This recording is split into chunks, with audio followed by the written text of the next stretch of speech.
Hey guys, tonight we descend into the surprisingly familiar world of medieval junk food where sugar rushes greasy street vendor meals and questionable food. Safety standards ruled the day in ways that would make modern health inspectors flee in terror.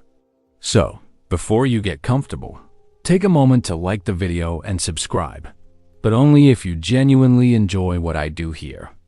And let me tell you, what we're diving into today makes modern fast food controversies look like polite disagreements over organic certification. Picture this. You're living in an age where your daily bread might contain sawdust. Your honey could kill you if you weren't careful about the source, and the concept of fresh meant it hadn't started moving on its own yet. In this world, street food wasn't just convenient. It was often the difference between eating and starving, between social status and social exile, and frequently a one-way ticket to some truly spectacular digestive adventures that would make modern food poisoning look like a mild inconvenience. To be fair, medieval people weren't just stumbling around eating garbage and calling it cuisine. They had sophisticated tastes, complex food networks, and surprisingly modern approaches to what we'd recognize today as fast food, processed snacks, and luxury treats. But they were also living in a world where food regulation meant hoping the Baker's Guild was paying attention, where preservatives were whatever didn't kill you immediately, and where the line between medicine and seasoning was basically non-existent. Sound familiar? It should, because human nature hasn't changed much in the last 1,000 years. We still crave convenience, we still associate certain foods with status and pleasure, and we are still perfectly willing to eat things that are probably terrible for us if they taste good enough. The difference is that medieval people did it without the benefit of modern food science or modern liability lawyers. Chapter 1. The Medieval Fast Food Revolution. Let us be clear about something right from the start. Medieval people invented fast food long before anyone thought to put a clown mascot on it. Walk through any major medieval city, London, Paris, Florence, or any thriving market town, and you'd encounter something surprisingly familiar. Street vendors calling out their wares, the medieval equivalent of food trucks positioned at strategic corners, and working people grabbing quick meals between their labor. The original fast food revolution began with necessity. If you were a craftsman, a merchant, a soldier, or anyone whose work took them away from their hearth for extended periods, you needed food that was portable, quick to consume, and wouldn't break your budget. Enter the medieval street food industry, which operated with an efficiency that would impress modern franchise owners. That's right, medieval cities had their own version of food courts. Market squares and major thoroughfares bustled with vendors selling what we'd recognize today as grab-and-go meals. Pie sellers carried their wares in wooden boxes, keeping them warm with heated stones. These weren't the refined meat pies of modern British cuisine. These were handheld meals stuffed with whatever protein was available, seasoned heavily to mask any questionable freshness, and encased in pastry that served as both container and utensil. The most successful of these medieval fast food entrepreneurs were the pie sellers, who developed the business model that McDonald's would later perfect: standardization, speed, and strategic location. They positioned themselves near city gates to catch travelers, outside workshops to feed laborers, and around churches to capitalize on the post-service crowds. These vendors understood something fundamental about human behavior. People will pay a premium for convenience, especially when they're hungry. Meanwhile, the tavern industry was developing what we'd recognize today as the restaurant business model. Taverns weren't just places to drink. They were community centers, business meeting spots, and crucially, places where you could get a hot meal without having to cook it yourself. The better taverns offered what amounted to daily specials: a pot of stew or pottage that simmered continuously, bread that was usually fresh, and ale that was safer to drink than most available water. But here's where it gets interesting, and where medieval fast food starts to look remarkably modern. Tavern keepers discovered that they could increase profits by offering what we'd call value meals. Order the stew, get bread and ale at a reduced price. Sound familiar? They also learned that certain foods encourage customers to drink more, leading to higher profits. Salty, heavily spiced foods became tavern staples, not just because they were flavorful, but because they were good for business. The social dynamics around medieval fast food reveal something fascinating about human nature. Just as today, there was a clear hierarchy of convenience food. Street vendors served the working classes with cheap, filling meals that prioritized calories over refinement. Taverns catered to merchants, skilled craftsmen, and travelers who could afford to sit down for their meals. And at the top of the hierarchy were the cookshops, establishments that prepared elaborate meals for wealthy households that wanted restaurant-quality food but preferred to eat at home. If you thought medieval people were all about slow, traditional cooking, think again. The rise of cookshops represented the medieval equivalent of takeout culture. Wealthy families, particularly in urban areas, increasingly relied on professional cooks to prepare their meals. These weren't restaurants in the modern sense. They were more like catering operations that happened to have a few tables for customers who wanted to eat on site. The cookshops specialized in foods that traveled well and could be prepared in large quantities. Roasted meats, elaborate pies, and preserved delicacies became their signature items. They also pioneered what we recognize as food delivery. Servants would arrive with covered dishes to transport meals to their employers' homes, maintaining temperature and presentation during the journey. Of course, this convenience came at a price, and not just in terms of money. Medieval fast food operated in a world without health departments, without standardized measurements, and without any real understanding of food safety. The phrase buyer beware took on literal life-or-death implications when purchasing street food. Vendors operated with minimal oversight, and their success depended more on not killing too many customers than on meeting any objective quality standards. And yet, the system worked remarkably well for most people most of the time. Medieval urban dwellers developed sophisticated knowledge about which vendors to trust, which foods were safest to eat on the street, and how to minimize their risks while maximizing their convenience. They learned to judge freshness by smell, appearance, and the vendor's reputation. They knew which neighborhoods had the best food scenes and which areas to avoid after dark. The economic impact of medieval fast food was substantial. Street food vendors, tavern keepers, and cookshop operators employed thousands of people in major cities. They created supply chains that connected rural producers with urban consumers, established credit systems that allowed regular customers to eat now and pay later, and generated tax revenue that helped fund city infrastructure. By the 14th century, major European cities had developed food service industries that employed significant portions of their populations.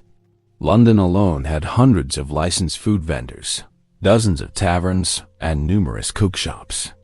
Paris, with its larger population, supported an even more extensive network of food service providers. These weren't just small businesses operating on the margins of society. They were integral parts of the urban economy. Still, the medieval fast food industry faced challenges that would be familiar to modern restaurant owners. Competition was fierce, profit margins were thin, and customer loyalty was hard to earn and easy to lose. Successful vendors had to balance quality, price, convenience, and safety in ways that kept customers coming back while maintaining profitability. The seasonal nature of medieval life created additional complications. Food availability varied dramatically throughout the year, forcing vendors to adapt their offerings to whatever was available and affordable. Summer brought fresh produce and better preservation conditions, while winter meant relying on stored grains, preserved meats, and whatever hardy vegetables could survive the cold. Weather also played a crucial role in the success of street vendors. Rain, snow, and extreme temperatures could shut down outdoor food service entirely, leading to feast or famine business cycles that required careful financial planning. Successful vendors learned to diversify their offerings and develop indoor alternatives for harsh weather periods. The relationship between medieval fast food and social class was complex and revealing. While street food was generally associated with the working classes, wealthy individuals weren't above grabbing a quick pie from a reputable vendor. The key was discretion. Upper-class customers expected quality and service that matched their social status, even when purchasing convenience food. This led to the development of what we might call premium fast food options. High-end vendors positioned themselves in wealthy neighborhoods, offered superior ingredients and preparation, and charged prices that reflected their exclusive clientele. These vendors pioneered many techniques that we'd recognize in modern gourmet food trucks: seasonal menus, locally sourced ingredients, and artisanal preparation methods. The medieval fast food revolution also had unintended social consequences. By making it easier for people to eat away from home, it changed family dynamics and social interactions. Young people, in particular, gained more independence when they could feed themselves without relying on family meals. This contributed to the growth of urban youth culture and the development of new social spaces where people gathered around food rather than formal family or religious occasions. Chapter 2. Sugar Rush. To be fair, when we talk about medieval junk food, we need to address the elephant in the room, or rather, the honeypot in the pantry. Medieval people had a serious sweet tooth, and their approach to satisfying it would make modern candy manufacturers both impressed and horrified. The medieval sugar rush was real, intense, and occasionally lethal, but that didn't stop people from pursuing it with a dedication that would make modern nutritionists weep. Let's be honest about medieval sweeteners. Sugar, as we know it today, was largely unavailable to most Europeans until the later medieval period, and even then, it was prohibitively expensive. Instead, medieval sweet tooths were satisfied primarily by honey, and not just any honey. The quality, source, and processing of honey varied so dramatically that it was essentially a completely different food depending on who was selling it and where it came from. Good honey was liquid gold, literally and figuratively. Monasteries and noble estates maintained extensive beehives, not just for the honey but for the wax, which was essential for candles, sealing documents, and various crafts. The best honey came from bees that fed on specific flowers. Clover honey was prized for its mild flavor, while heather honey was sought after for its unique taste and supposed medicinal properties. But here's where things get interesting and potentially dangerous. Medieval honey often came with extras that modern consumers would find alarming. Wild honey could contain toxins from poisonous plants, leading to honey that was literally psychoactive. Rhododendron honey, for instance, could cause hallucinations, nausea, and in extreme cases, death. Mad honey, as it was known, was both feared and occasionally sought after for its mind-altering properties. That's right, medieval people were accidentally, and sometimes intentionally, getting high off their sweetener. Turkish mad honey was particularly notorious, and there are documented cases of entire armies being incapacitated after consuming contaminated honey. The ancient Greeks and Romans knew about this phenomenon, but the knowledge didn't always transfer effectively to medieval European populations who encountered new honey sources through trade. Meanwhile, the honey trade created some of the medieval world's first luxury food markets. Premium honey commanded prices that rivaled fine spices, and honey fraud was a serious concern. Dishonest merchants would dilute pure honey with cheaper alternatives, mix different grades together, or even add dangerous adulterants to increase volume and profit. The medieval confectionery industry, such as it was, developed around honey as its primary ingredient. Skilled confectioners, often working within monasteries or noble households, created elaborate honey-based treats that would be recognizable to modern candy lovers. Honey cakes, preserved fruits in honey, and various forms of medieval candy provided the sugar rush that people craved. These early confectioners were surprisingly innovative. They developed techniques for creating hard candy by boiling honey to specific temperatures, much like modern candy makers do with sugar. They learned to combine honey with nuts, dried fruits, and spices to create complex flavors and textures. Some of their creations, like marzipan made with honey instead of sugar, were so labor-intensive and ingredient-expensive that they became symbols of extreme wealth and refinement. If you thought medieval people only ate sweets on special occasions, think again. The wealthy classes incorporated sweet foods into their daily diets in ways that would make modern dentists cringe. Honey-sweetened wine was a regular beverage. Sweet pastries were common breakfast foods for those who could afford them, and elaborate desserts concluded nearly every formal meal among the upper classes. The social dynamics around sweet foods in medieval society reveal fascinating insights into human psychology and social hierarchy. Sweet foods were associated with celebration, luxury, and refinement. The ability to serve elaborate honey-based desserts at a dinner party was a clear indicator of wealth and sophistication. Conversely, the absence of sweet foods marked social gatherings as working-class affairs. Religious institutions played a crucial role in medieval sweet food culture. Monasteries were often centers of honey production and confectionery innovation. Monks had the time, resources, and motivation to perfect complex recipes. They also had access to rare ingredients through religious networks that connected monasteries across Europe and beyond. Many traditional European confections trace their origins to medieval monastery kitchens, but the monastic sweet tooth created theological complications. Religious authorities struggled with the question of whether elaborate sweet foods were compatible with spiritual discipline and ascetic ideals. Some religious orders embraced confectionery as a form of artistic expression and hospitality, while others viewed excessive sweetness as a form of gluttony and spiritual weakness. The feast day cycle that governed medieval religious life created patterns of sweet food consumption that resembled modern holiday eating habits. During Lent and other fasting periods, sweet foods were prohibited or severely restricted. But feast days brought explosive consumption of honey-based treats, creating binge and restriction cycles that had significant impacts on both individual health and community food economics. And yet, medieval people developed sophisticated understandings of how sweet foods affected their bodies and minds.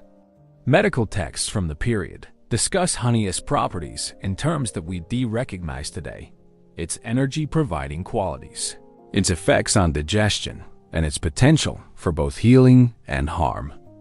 Medieval physicians prescribed specific types of honey for various ailments and warned against excessive consumption. The trade routes that brought exotic sweeteners to Europe created some of the medieval world's first global food networks. Sugarcane, when it finally arrived from the Middle East and later from European colonies, was so expensive that it was often sold by individual crystals rather than by weight. Wealthy households would display sugar sculptures at banquets, not just to eat, but as demonstrations of their economic power and international connections. Of course, the limited availability and high cost of sweeteners led to creative alternatives that modern palates might find questionable. Medieval cooks learned to extract sweetness from fruits, vegetables, and even grains through various fermentation and concentration techniques. Concentrated grape must, fruit syrups, and honey wines provided sweet flavors for those who couldn't afford pure honey or imported sugar. The preservation techniques that medieval people used for fruits created some of the world's first candy-like foods. Fruits preserved in honey or concentrated fruit syrups provided intense sweetness and long shelf life. These preserved fruits were often the closest things to modern candy that most people could access, and they were prized both for their flavor and their ability to provide quick energy during long working days. Still, the health consequences of medieval sweet consumption were real and sometimes severe. Dental problems were common among the wealthy classes who could afford regular access to sweet foods.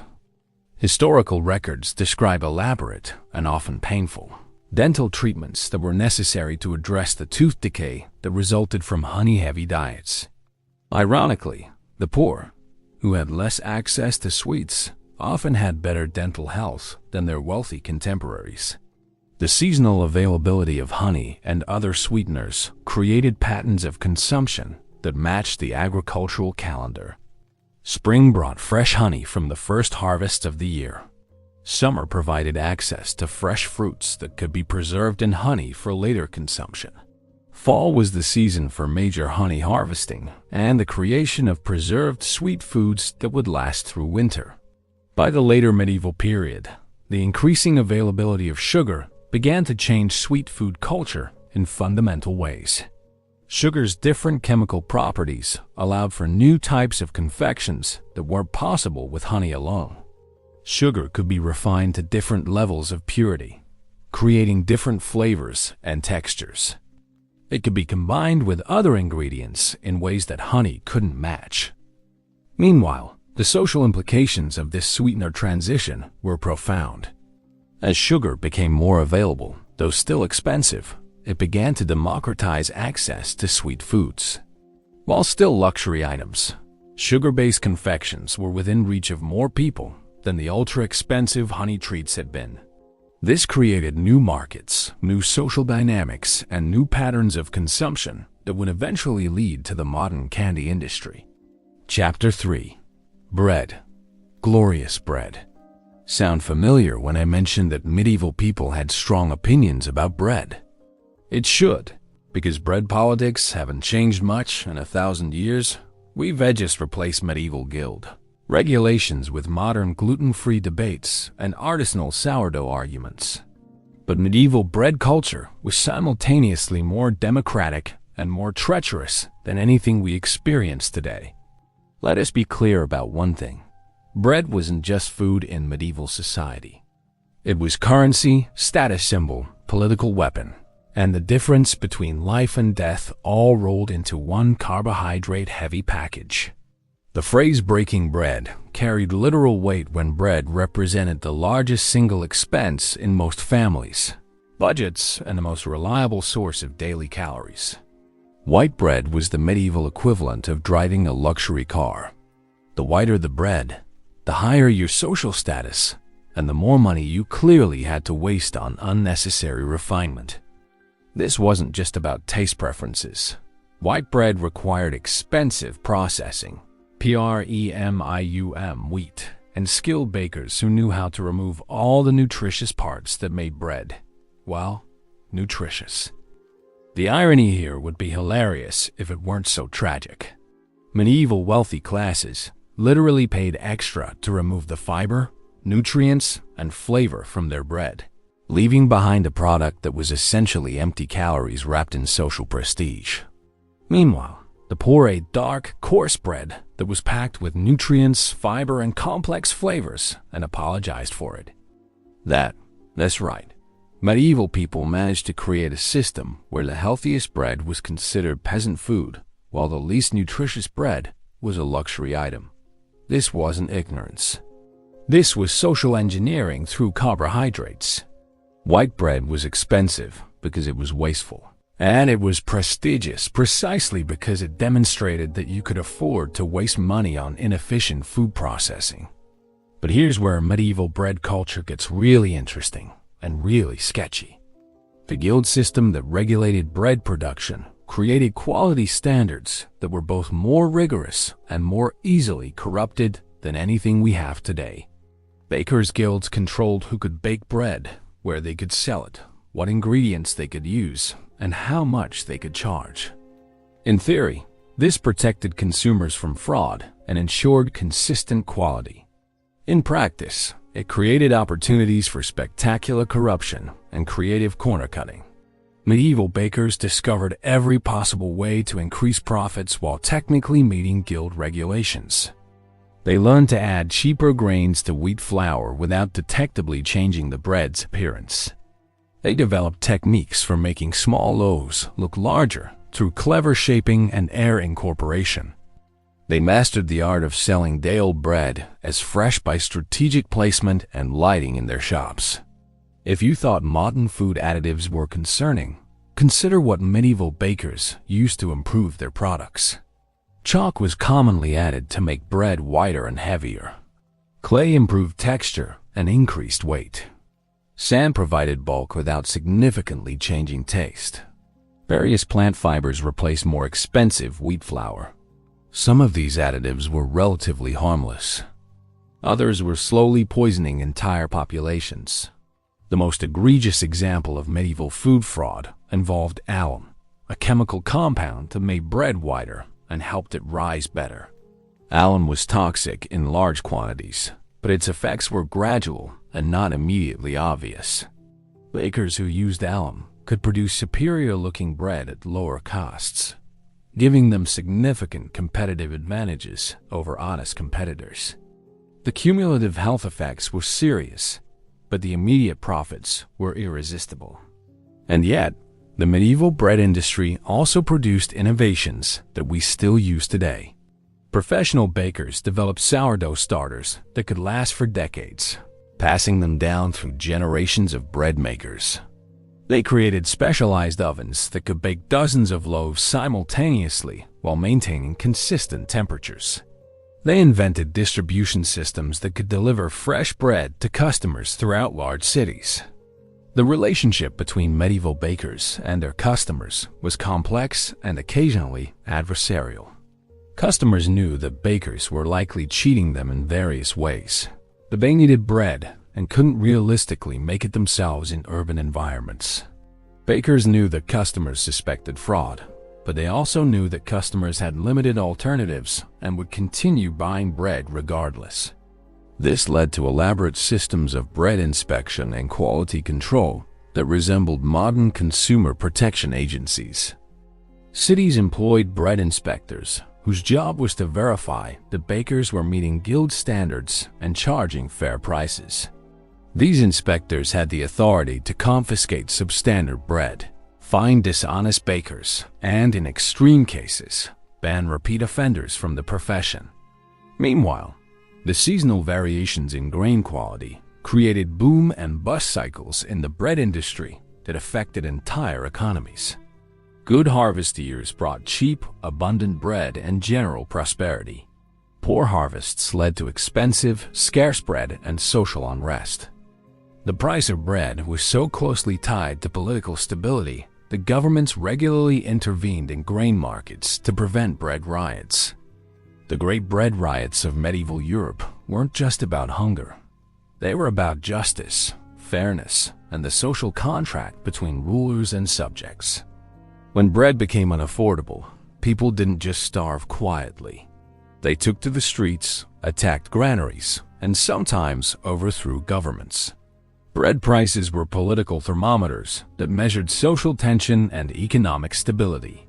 By the 14th century, major European cities had developed sophisticated bread marketing systems that connected rural grain producers with urban consumers through networks of millers, wholesalers, and retailers.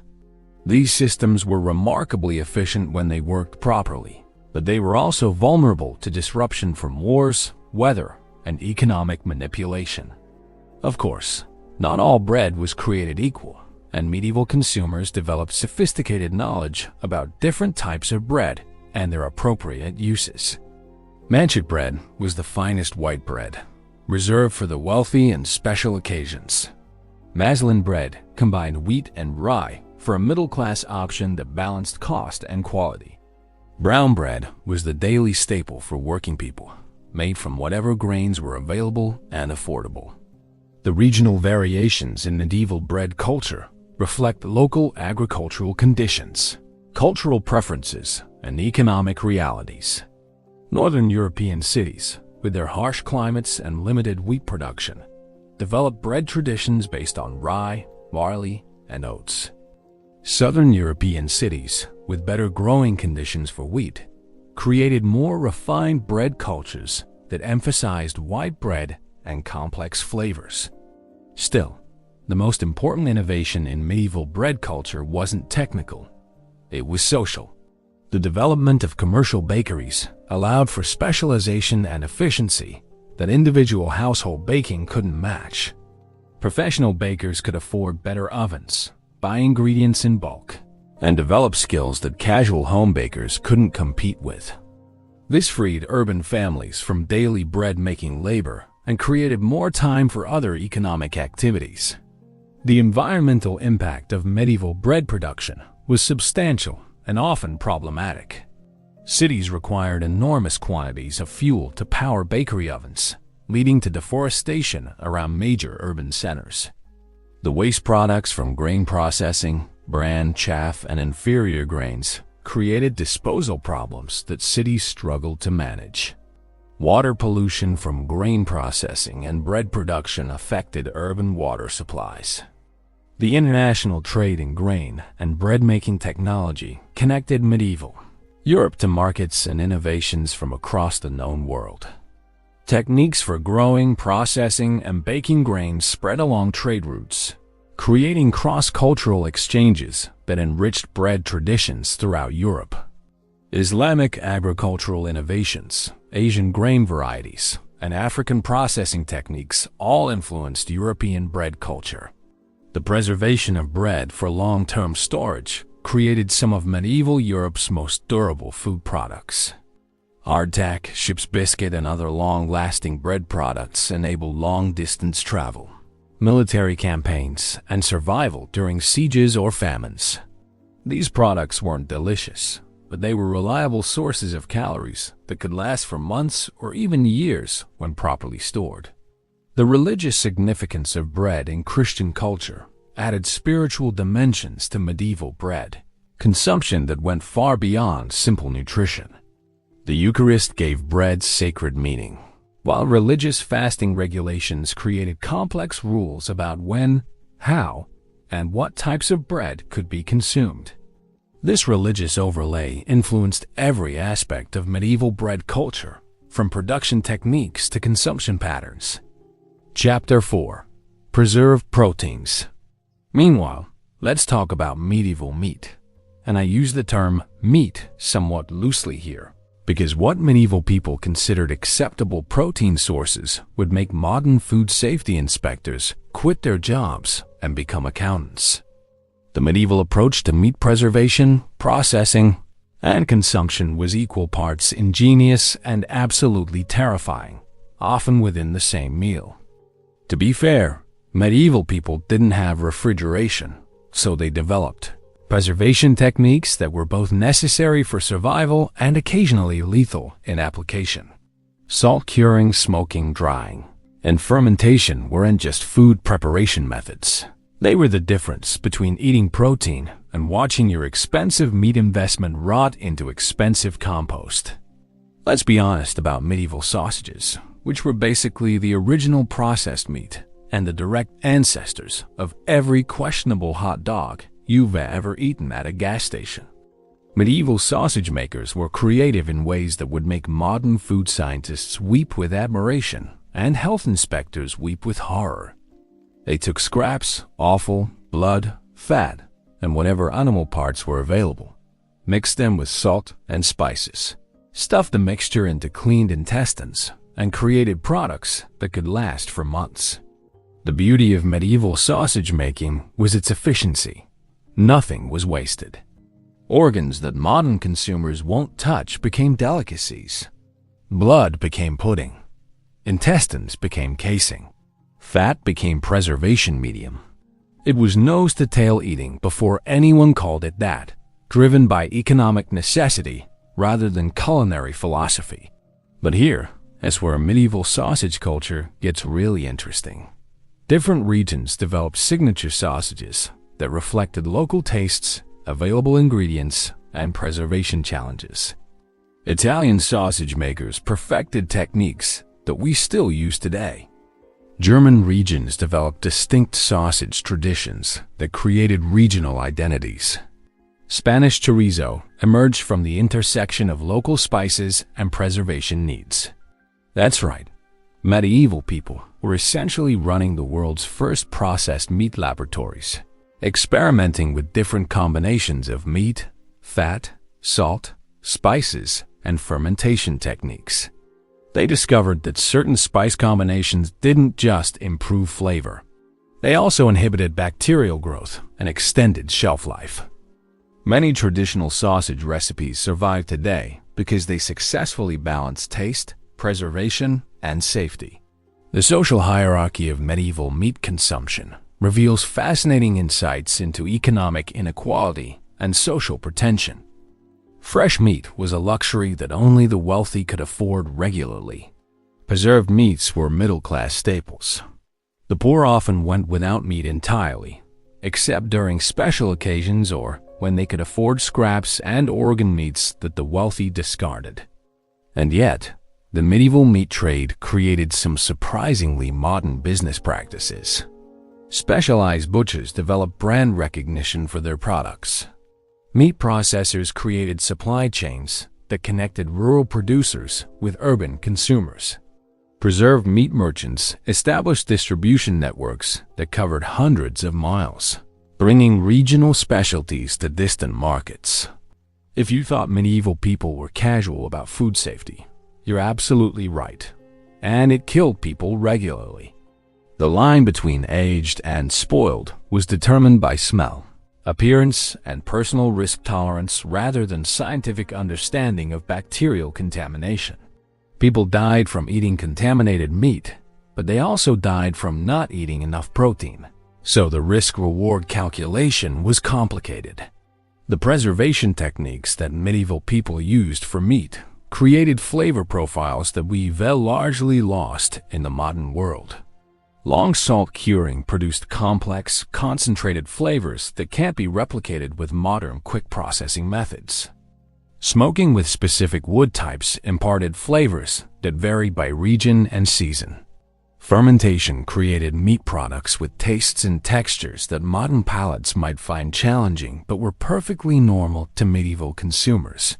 Of course, the quality of preserved meat varied dramatically depending on the skill of the processor, the quality of the original meat, and the storage conditions during preservation. The best preserved meats rivaled fresh meat in desirability and often commanded higher prices due to their convenience and shelf life. The worst preserved meats were barely edible and sometimes dangerous to consume. The seasonal cycles of medieval life created feast and famine patterns in meat consumption that shaped entire cultures. Autumn was slaughtering season, when animals that couldn't be fed through winter were killed and processed into preserved meats. This created periods of meat abundance, followed by months when preserved meat was rationed, carefully to last until the next slaughtering season. The medieval game meat industry operated in a legal and social framework that was completely different from modern hunting culture. Hunting rights were strictly controlled by nobles and religious institutions. Poaching was a serious crime that could result in death or mutilation. But game meat was also a crucial protein source for rural communities, leading to complex systems of legal and illegal hunting that resembled modern urban drug markets in their sophistication and risk. Still, the variety of meat that medieval people consumed puts modern diets to shame. Venison, wild boar, rabbit, fowl of all types, and various small game provided protein diversity that most modern consumers never experience. Each type of game required different preservation techniques and created different flavor profiles, leading to sophisticated understanding of meat processing that we've largely forgotten. The international trade in preserved meats connected medieval Europe to protein sources from across the known world. Spiced meats from the Middle East influenced European preservation techniques. Scandinavian fish preservation methods spread throughout Northern Europe. Mediterranean traditions for curing olives and vegetables were adapted for meat preservation. The religious regulations that governed medieval life created complex rules about meat consumption that varied by season, social class, and religious observance. Lent prohibited meat consumption for extended periods, leading to increased reliance on fish and dairy products. Religious feast days encouraged meat consumption and created markets for premium preserved meats. Different religious orders had different rules about meat consumption, creating specialized markets for compliant products. By the later medieval period, the preserved meat industry had developed sufficient sophistication to support long-distance trade, urban specialization, and product standardization. Major cities had districts dedicated to meat processing and preservation. Guilds regulated meat processing techniques and quality standards. International merchants specialized in transporting preserved meats across long distances without spoilage. Meanwhile, the medicinal properties attributed to different meats influenced medieval consumption patterns in ways that seem bizarre to modern understanding. Certain meats were believed to have specific health benefits or to be appropriate for people with particular constitutions. Physicians prescribed specific types of preserved meat for various ailments, creating medical markets for specialized meat products. The environmental impact of medieval meat preservation was substantial and sometimes problematic. The salt required for meat curing was expensive and often imported from distant sources, creating trade networks and environmental impacts far from the point of consumption. The wood required for smoking meat contributed to deforestation around major cities. The waste products from meat processing created sanitation challenges that medieval cities struggled to manage. The technological innovations that emerged from medieval meat preservation included many techniques that we still use today. Controlled fermentation, precise salt curing, strategic smoking, and careful aging all have their roots in medieval preservation necessities. Many traditional European meat products trace their origins directly to medieval preservation techniques that were perfected through centuries of trial and error. Chapter 5. Liquid calories, of course. We can't discuss medieval junk food without addressing the elephant in the room, or rather the ale barrel in the corner. Medieval drinking culture wasn't just about getting drunk, though there was plenty of that. It was about staying alive, staying healthy, and navigating a world where the line between beverage and medicine was essentially non-existent and where water was often more dangerous than alcohol. Let's be clear about something that shocks modern audiences. Medieval people, including children, drank alcohol with nearly every meal. This wasn't because they were all functioning alcoholics, though some certainly were. It was because alcoholic beverages were often safer than water, more nutritious than most available alternatives, and provided essential calories that could mean the difference between thriving and merely surviving. Small beer, weak ale with low alcohol content, was the Coca-Cola of medieval Europe. Everyone drank it, from toddlers to grandparents, from peasants to nobles. It provided hydration, calories, B vitamins from the brewing process, and just enough alcohol to kill harmful bacteria without causing significant intoxication. It was breakfast drink, lunch beverage, and dinner accompaniment all rolled into one amber-colored package. That's right, medieval parents were giving their children alcoholic beverages on a daily basis, and this was considered responsible parenting. The alcohol content in small beer was low enough that children weren't getting drunk, but high enough to provide protection against waterborne diseases that could kill them. Modern parents worry about sugar content in juice boxes. Medieval parents worried about dysentery from contaminated water.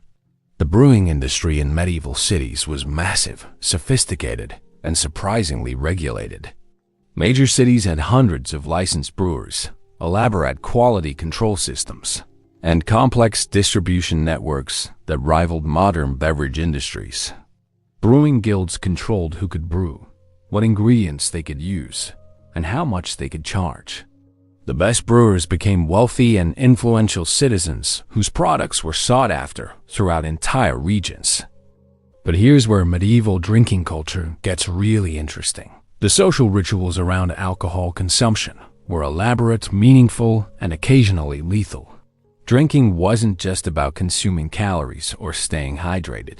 It was about demonstrating social status, cementing business relationships, celebrating religious occasions, and participating in community life. Meanwhile, the varieties of alcoholic beverages available to medieval consumers would impress modern craft beverage enthusiasts. Beyond basic ale and beer, medieval people enjoyed mead made from honey, cider made from apples, perry made from pears, and various fruit wines that utilized whatever was locally available. Each beverage had its own production techniques, social associations, and seasonal availability. Mead, in particular, occupied a special place in medieval drinking culture. Made from fermented honey, it was expensive, potent, and associated with celebration, nobility, and special occasions. The best meads were aged for years, developing complex flavors that rivaled the finest wines. Mead halls were centers of social life in many medieval communities, places where important decisions were made and social bonds were forged over shared drinks. If you thought medieval people had simple drinking habits, think again. They developed sophisticated understanding of how different beverages affected their bodies, minds, and social interactions. They knew which drinks were appropriate for different times of day, different social situations, and different age groups. They understood seasonal drinking patterns and matched their beverage choices to agricultural cycles and religious calendars. The wine trade created some of medieval Europe's most important economic relationships and trade networks. Wine regions developed specializations that persist today. Burgundy, Bordeaux, and Rhine wines were already establishing reputations that would last for centuries. Wine merchants became wealthy and powerful, creating trade relationships that connected distant regions and cultures. And yet, the quality of medieval alcoholic beverages varied dramatically, and the line between aged and spoiled was often determined by economic necessity rather than taste preferences. Poor quality ale could cause illness, but it was still safer than contaminated water. Sour wine was unpleasant but still provided calories and some protection against disease. People learned to tolerate beverages that modern consumers would find unacceptable because the alternatives were worse. The religious dimensions of medieval drinking culture created complex relationships between spiritual life and alcohol consumption. Wine had sacred significance in Christian ritual, but excessive drinking was condemned as sinful. Monasteries were often centers of brewing and winemaking innovation, but monks were supposed to practice moderation in their consumption. Different religious orders had different rules about alcohol, creating varied markets for different types of beverages. To be fair, medieval people also understood the dangers of excessive alcohol consumption and developed social mechanisms to manage drinking behavior. Guilds and communities had rules about public drunkenness. Religious authorities preached against the sins of excessive drinking. Medical texts described the health consequences of alcohol abuse. But these warnings competed with the practical necessities and social pressures that made drinking essential to daily life. The tavern culture that developed around alcoholic beverages created some of medieval Europe's most important social institutions. Taverns weren't just places to drink. They were community centers, business meeting locations, news distribution points, and entertainment venues. The best taverns offered comfortable environments, quality beverages, good food, and social opportunities that customers couldn't find elsewhere. Sound familiar? Medieval taverns pioneered many business practices that modern bars and restaurants still use. They offered regular customer discounts, seasonal specialties, entertainment programming, and loyalty rewards. Successful tavern keepers understood that they were selling experiences and social connections as much as they were selling beverages. The drinking games and social rituals that developed around medieval alcohol consumption would be recognizable to modern partygoers. Toasting rituals, drinking contests, and elaborate ceremonies around shared beverages created social bonds and demonstrated group membership. These weren't just frivolous entertainments. They were serious social technologies that helped communities function. Still, the health consequences of medieval drinking culture were real and sometimes severe. Alcoholism was a recognized problem that affected individuals, families, and communities. Poor quality alcoholic beverages caused illness and sometimes death. The social pressures to drink created problems for people who couldn't or shouldn't consume alcohol for health or religious reasons. The seasonal production cycles for alcoholic beverages created boom and bust patterns that affected entire economies. Harvest seasons brought abundant raw materials for brewing and winemaking, creating periods of intensive production and celebration. But poor harvests could create alcohol shortages that affected not just entertainment and socializing, but basic nutrition and hydration for entire populations. By the later medieval period, the alcoholic beverage industry had developed sufficient sophistication to support international trade, product standardization, and quality branding. The best wines and ales developed reputations that extended far beyond their regions of origin. Merchants specialized in transporting alcoholic beverages across long distances, developing techniques for maintaining quality during extended travel. Meanwhile, the medicinal properties attributed to different alcoholic beverages influenced medieval consumption patterns in ways that blur the line between food and medicine. Specific wines were prescribed for various ailments. Herbal ales were used to treat digestive problems. Distilled spirits, when they became available, were primarily sold as medicines rather than recreational beverages. The technological innovations that emerged from medieval beverage production included many techniques that we still use today. Controlled fermentation, aging processes, flavoring techniques, and quality control methods all have their roots in medieval brewing and winemaking practices. Many traditional European beverages trace their origins directly to medieval production techniques that were perfected through centuries of experimentation. The environmental impact of medieval alcohol production was substantial and often beneficial. Breweries and wineries created markets for agricultural products that might otherwise go to waste. They provided employment for large numbers of people in both urban and rural areas. They created waste products that could be used as animal feed or fertilizer. In many ways, medieval alcohol production was more environmentally sustainable than modern industrial beverage production. Of course, the social inequality reflected in medieval drinking culture reveals uncomfortable truths about economic disparity and class privilege. The wealthy consumed fine wines, aged meads, and imported spirits, while the poor made do with rough ale and whatever fruit wines they could produce themselves. The quality of your daily beverages was a clear indicator of your social status and economic resources. The international connections created by the medieval beverage trade brought new flavors, techniques, and cultural influences to Europe from across the known world. Islamic innovations in distillation influenced European spirit production. Eastern European honey varieties enriched mead production. Mediterranean wine techniques spread throughout temperate Europe. These cross-cultural exchanges enriched medieval drinking culture in ways that persist today. Chapter 6: Spice Trade and Flavor Addiction. Let's be honest about medieval spice obsession. It wasn't just about making food taste better.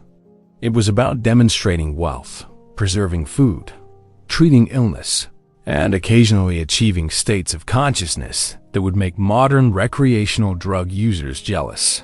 Medieval people were addicted to spices in ways that went far beyond simple flavor enhancement, and their pursuit of exotic seasonings literally reshaped the global economy. To be fair, when most of your diet consisted of preserved meat, coarse bread, and whatever vegetables survived the winter storage, spices weren't luxury items. They were necessities that made monotonous food palatable and often safer to eat. But the medieval spice trade quickly evolved beyond basic culinary needs into something that resembled modern luxury goods markets, complete with status signaling, conspicuous consumption, and occasional market manipulation that would make modern commodity traders proud. The most expensive spices in medieval Europe commanded prices that seem insane by modern standards. Saffron was literally worth more than gold by weight. Black pepper was so valuable that it was used as currency, and peppercorn rent became a standard form of payment. A pound of nutmeg could purchase a house. These weren't just seasonings. They were investment vehicles, status symbols, and economic weapons, all wrapped up in tiny, aromatic packages. That's right. Medieval people were essentially running international drug cartels, except the drugs were cinnamon, cloves, and cardamom instead of cocaine and heroin. The profit margins were comparable, the transportation risks were similar, and the social impacts were just as dramatic. Entire fortunes were made and lost on spice trading ventures that crossed continents and oceans. The physiological effects of many medieval spices were real and sometimes intense. Nutmeg, in large quantities, is genuinely psychoactive and can cause hallucinations. Cloves contain natural anesthetics that relieve pain. Cinnamon has antimicrobial properties that genuinely improve food safety. Medieval people weren't imagining the effects of their expensive seasonings. They were experiencing real chemical impacts that justified the high prices. But here's where medieval spice culture gets really interesting. The social rituals around spice consumption were elaborate performances of wealth and sophistication that resembled modern luxury goods marketing. Wealthy hosts would display exotic spices prominently during meals, ensuring that guests understood the expense and effort involved in the meal's preparation. Spice containers became art objects in their own right, crafted from precious metals and displayed prominently in wealthy households. Meanwhile, the spice trade created some of the world's first truly global supply chains, connecting European consumers with producers in Asia, Africa, and the Middle East through networks that spanned thousands of miles and dozens of intermediaries. Each step in the supply chain added costs and risks, but also created opportunities for profit and cultural exchange. The medieval understanding of spices as medicines created markets that blurred the line between food and pharmaceutical industries. Specific spices were prescribed for particular ailments by physicians who understood their chemical properties better than we might expect. Ginger for digestive problems, cardamom for respiratory issues, and various spice combinations for everything from headaches to sexual dysfunction created specialized markets for medicinal spice products. If you thought medieval people used spices randomly, you're wrong. They developed sophisticated understanding of flavor combinations, seasonal appropriateness, and social context for different spice uses. Certain spices were considered appropriate for specific social classes, religious occasions, or times of year. The rules governing spice use were as complex as modern wine pairing guidelines and just as seriously observed. The preservation properties of many spices made them essential components of medieval food safety systems. Salt wasn't the only preservative medieval people used. Various spices and herbs provided antimicrobial protection that extended the shelf life of expensive foods and sometimes prevented illness or death from contaminated meals. The medicinal and preservative properties of spices weren't just folklore. They were based on real chemical effects that medieval people observed and utilized.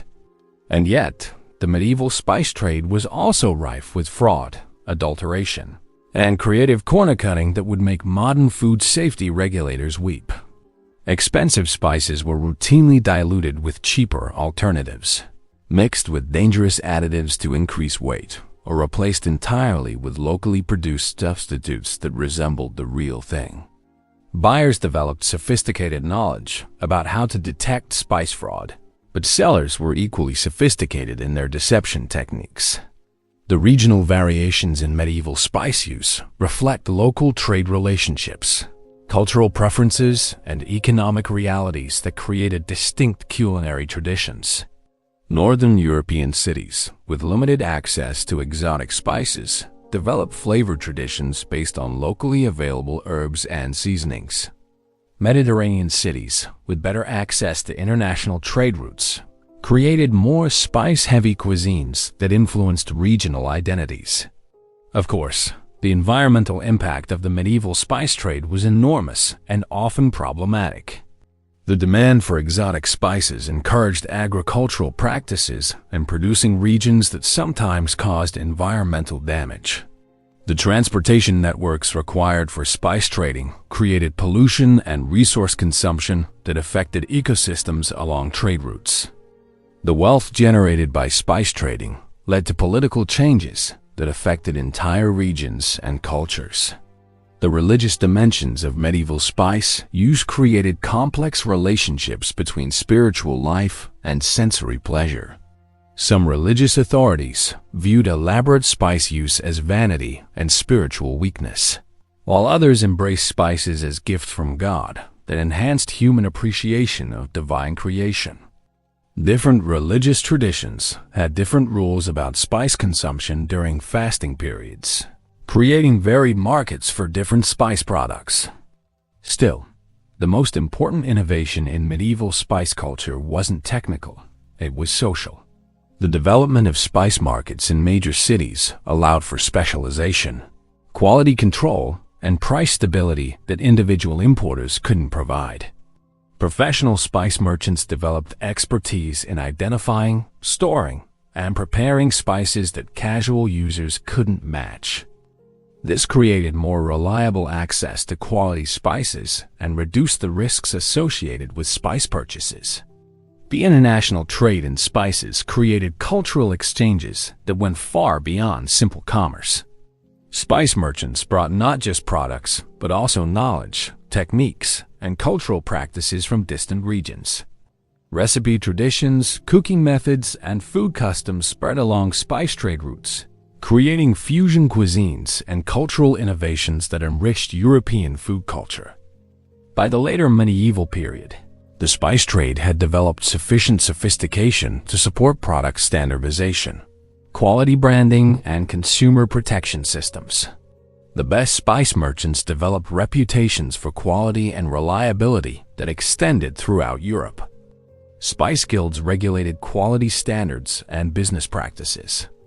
International agreements governed spice trading relationships between distant regions.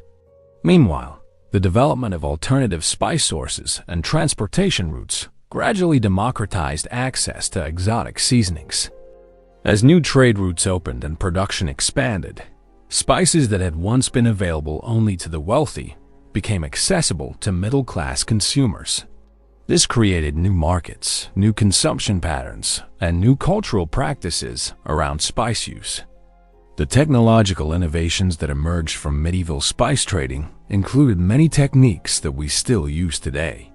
Methods for preserving, storing, and preparing spices developed through trial and error over centuries. Quality testing procedures, transportation techniques, and market systems all have their roots in medieval spice trading practices. Chapter 7. Festival Foods and Seasonal Binges. Sound familiar when I mention that medieval people had seasonal eating disorders? It should, because the feast and famine cycles that governed medieval life created eating patterns that would make modern nutritionists simultaneously impressed and horrified. Medieval festival foods weren't just special occasion treats. They were elaborate, excessive, and occasionally dangerous celebrations of abundance that compensated for months of dietary restriction and scarcity. Let us be clear about the scale of medieval feasting. When medieval people decided to celebrate with food, they didn't mess around. A single feast for a wealthy household could consume more calories than most families ate in weeks. A royal banquet could feature dozens of courses, hundreds of different dishes, and food presentations that were more art installations than meals. These weren't just dinners.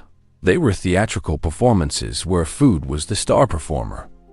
The religious calendar that governed medieval life created predictable cycles of fasting and feasting that shaped entire cultures around food. Lent meant 40 days of dietary restrictions that eliminated meat, dairy, and most luxury foods from daily diets. But Easter brought explosive celebrations that included elaborate meals featuring all the foods that have been prohibited during the fasting period. The contrast was intentional. dramatic, and physiologically intense. That's right. Medieval people were essentially practicing scheduled binge eating as a religious and cultural practice. The contrast between Lenten restrictions and Easter celebrations was so extreme that people's bodies struggled to adapt to the sudden changes in diet quality and quantity. Historical records describe digestive problems, food-related illnesses, and even deaths that resulted from overeating after extended periods of dietary restriction.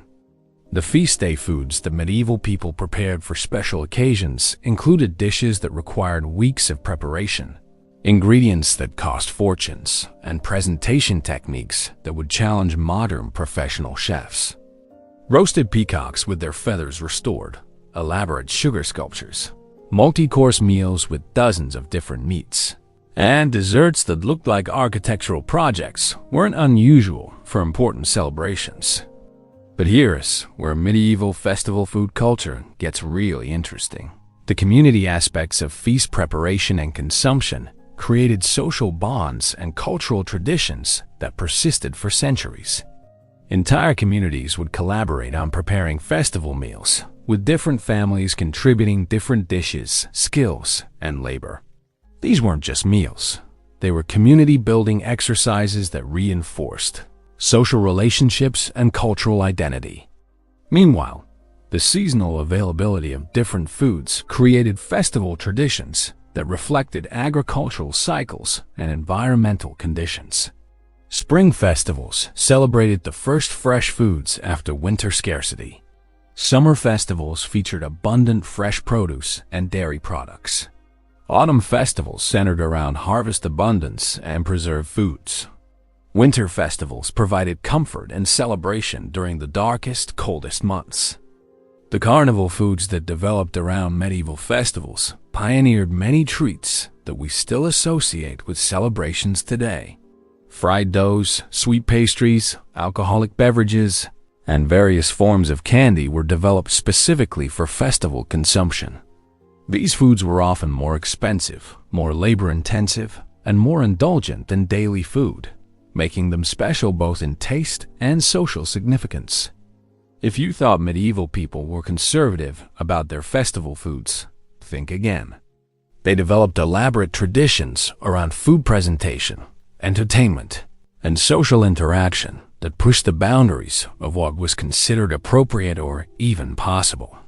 Food fights, drinking contests, elaborate games involving food, and theatrical presentations that incorporated eating were common elements of medieval festivals. The international influences that shaped medieval festival foods created fusion traditions that blended local ingredients with exotic techniques and flavors. Islamic influences brought new sweets and preservation techniques. Eastern European traditions contributed different fermentation and alcohol production methods. Mediterranean influences added different spice combinations and cooking techniques. And yet, the health consequences of medieval festival eating were real and sometimes severe. The extreme contrasts between fasting and feasting put serious stress on people's digestive systems. Overeating after periods of restriction caused illness and sometimes death. Poor food safety during large-scale food preparation led to food poisoning outbreaks that affected entire communities. The economic impact of medieval festival foods was substantial and often problematic for individual families. The social pressure to contribute appropriately to community feasts could force families into debt or poverty. The expectation that wealthy households would provide elaborate festival meals created financial burdens that affected household budgets for months. But the social consequences of not participating appropriately were often worse than the economic costs. Of course, the class differences in medieval festival foods revealed stark inequalities that affected every aspect of social life. Wealthy festivals featured exotic ingredients, elaborate presentations, and entertainment that poor communities couldn't imagine affording. Poor festivals made do with whatever was available locally, often featuring foods that were considered peasant fare by wealthy standards. The preservation techniques that medieval people used to prepare festival foods created some of the world's most durable and distinctive food traditions. Holiday cakes that could last for months, preserved meats prepared specifically for celebrations, and fermented beverages that required months of aging all required planning and skill that connected communities to their agricultural cycles and seasonal rhythms. Still, the most important innovation in medieval festival food culture was social rather than technical. The development of community feast traditions created systems for sharing resources, labor, and skills that helped communities survive difficult periods and celebrate abundant ones. These traditions weren't just about food. They were about survival, identity, and social cohesion. The religious significance of many festival foods added spiritual dimensions that went beyond simple pleasure or nutrition. Specific foods were associated with particular saints, religious events, or spiritual concepts. The act of preparing and sharing festival foods became a form of religious observance that connected communities to their faith traditions and cultural identities. By the later medieval period, festival food traditions had developed sufficient sophistication to support specialized producers, seasonal labor markets, and cultural tourism. People traveled to experience particular festival traditions in distant communities. Professional cooks specialized in festival food preparation. Merchants developed seasonal businesses around festival food supply and preparation.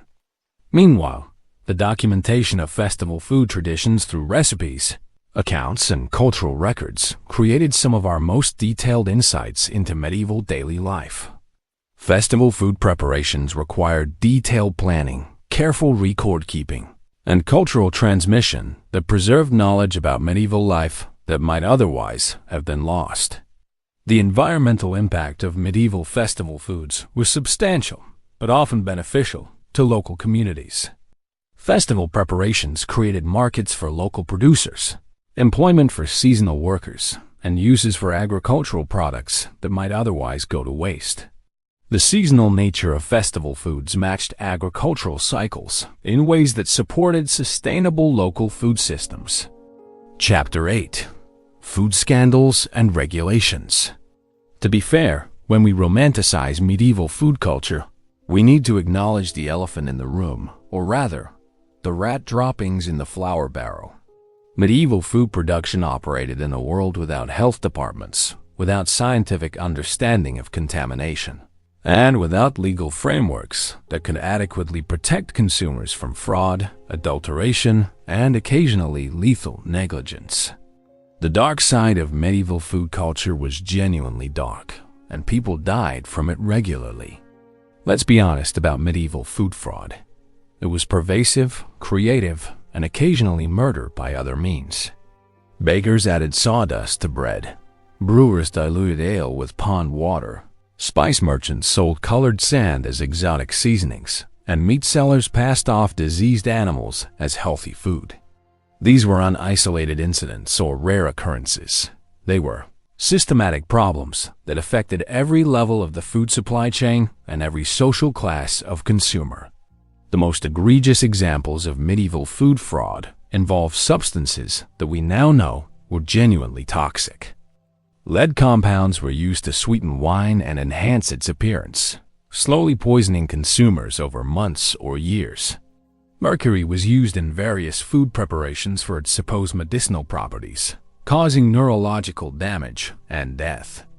Various plant-based adulterants that were later discovered to be carcinogenic or otherwise harmful were routinely added to foods to increase bulk, enhance appearance, or reduce costs. That's right. Medieval people were essentially conducting uncontrolled experiments on human toxicology through their food supply, and the results were predictably catastrophic. Historical records document epidemics of illness that were clearly linked to contaminated or adulterated food, but the connection wasn't always obvious to people who lacked modern understanding of disease transmission and chemical toxicity. The regulatory systems that medieval cities developed to combat food fraud were simultaneously more comprehensive and more easily corrupted than anything we have today. Guild systems gave food producers near monopolistic control over their trades, but they also created opportunities for collective fraud and price manipulation. Government inspectors had broad powers to confiscate substandard food and punish dishonest merchants, but they were also susceptible to bribery and political influence. But here is where medieval food regulation gets really interesting. The penalties for food fraud were often brutally severe, reflecting the life or death importance of food safety in societies that live close to subsistence levels. Bakers who sold underweight bread could be forced to carry the deficient loaves around their necks as public humiliation. Brewers who watered down ale could be dunked in rivers or ponds. Merchants who sold contaminated meat could face fines that bankrupted them or physical punishments that maimed them permanently. Meanwhile, the lack of scientific understanding about food safety created regulatory systems based on sensory evaluation, traditional knowledge, and trial and error learning that were both surprisingly effective and occasionally disastrously wrong. Medieval people learned to identify many types of food contamination through smell, taste, and appearance, but they also accepted some contaminated foods as normal and safe when they were actually dangerous. The seasonal variations in food quality created regulatory challenges that medieval authorities struggled to address effectively. Spring brought fresh foods that were genuinely safe and nutritious, but summer heat created preservation and contamination problems that existing regulations couldn't adequately address. Autumn harvests brought abundant food supplies, but winter storage created new contamination risks that authorities didn't fully understand. If you thought medieval people were passive victims of food fraud, you're wrong. Consumers developed sophisticated knowledge about how to identify adulterated foods, which merchants to trust, and how to minimize their risks when purchasing food. They formed consumer networks that shared information about food quality, created informal boycotts of dishonest merchants, and developed collective bargaining strategies that influenced food prices and quality. The international trade in food products created regulatory challenges that medieval authorities were completely unprepared to handle. Foods that were safe in their regions of origin could become contaminated during long-distance transportation. Products that met quality standards in one region might not be acceptable in their destinations. Merchants could exploit regulatory differences between regions to sell substandard products in markets with less stringent oversight. And yet, the medieval food regulation system also produced innovations that we still use today. Standardized weights and measures help prevent fraud in food sales. Quality marks and guild certifications provided consumer information about food quality. Market inspection systems created accountability for food merchants. Many modern food safety concepts have their roots in medieval regulatory innovations. The health consequences of medieval food fraud were devastating and disproportionately affected the poor, who had less choice about what they ate and less knowledge about how to identify contaminated food. Wealthy consumers could afford higher quality food, had better access to information about food safety, and could recover more easily from food-related illnesses. Poor consumers often had to choose between eating questionable food and not eating at all. Of course, the environmental factors that affected medieval food safety were largely beyond human control, but significantly influenced by human activities. Urban pollution contaminated water supplies that were used in food preparation. Agricultural practices affected soil and water quality in ways that influenced food safety. Waste disposal systems, or lack thereof, created contamination risks that affected entire communities. The religious dimensions of medieval food regulation created complex relationships between spiritual and secular authority over food safety. Religious authorities often had their own rules about food quality and preparation that sometimes conflicted with secular regulations. Monastery food production was sometimes subject to different standards than commercial food production. Religious fasting regulations created seasonal variations in food quality oversight. Still, The most important innovation in medieval food regulation was social rather than technical. The development of community-based food safety systems created social pressure for honest dealing and quality production that complemented formal regulatory structures. Communities developed informal systems for sharing information about food quality, supporting honest merchants and punishing fraudulent ones. The technological limitations that constrained medieval food safety also encouraged innovations that improved food quality and safety. Traditional preservation techniques, while sometimes dangerous, also developed sophisticated understanding of fermentation, curing, and storage that created genuinely safe and nutritious foods. Many traditional food safety practices were based on empirical observation and trial and error, learning that produced effective results. By the later medieval period, food safety regulation had developed sufficient sophistication to support interstate commerce, quality standardization, and consumer protection systems that laid the groundwork for modern food regulation. The best food markets developed reputations for quality and safety that extended throughout Europe. International agreements governed food quality standards for traded products. Meanwhile, the documentation of food fraud cases and regulatory responses created legal precedents and administrative systems that influenced later food safety regulation. Medieval records of food safety problems, regulatory responses, and consumer protection measures provide insights into how societies develop systems for protecting public health and ensuring fair commerce. The environmental impact of medieval food fraud was often worse than the impact of honest food production. Adulterated foods often required more processing, transportation, and packaging than unadulterated products. Food fraud created waste streams of contaminated products that had to be disposed of safely. The regulatory systems needed to combat food fraud required administrative resources and enforcement activities that affected community resources. Chapter 9. What medieval junk food teaches us meanwhile. As we reach the end of our journey through the surprisingly familiar world of medieval junk food, it's worth reflecting on what this historical detour tells us about human nature, social organization, and our relationship with food.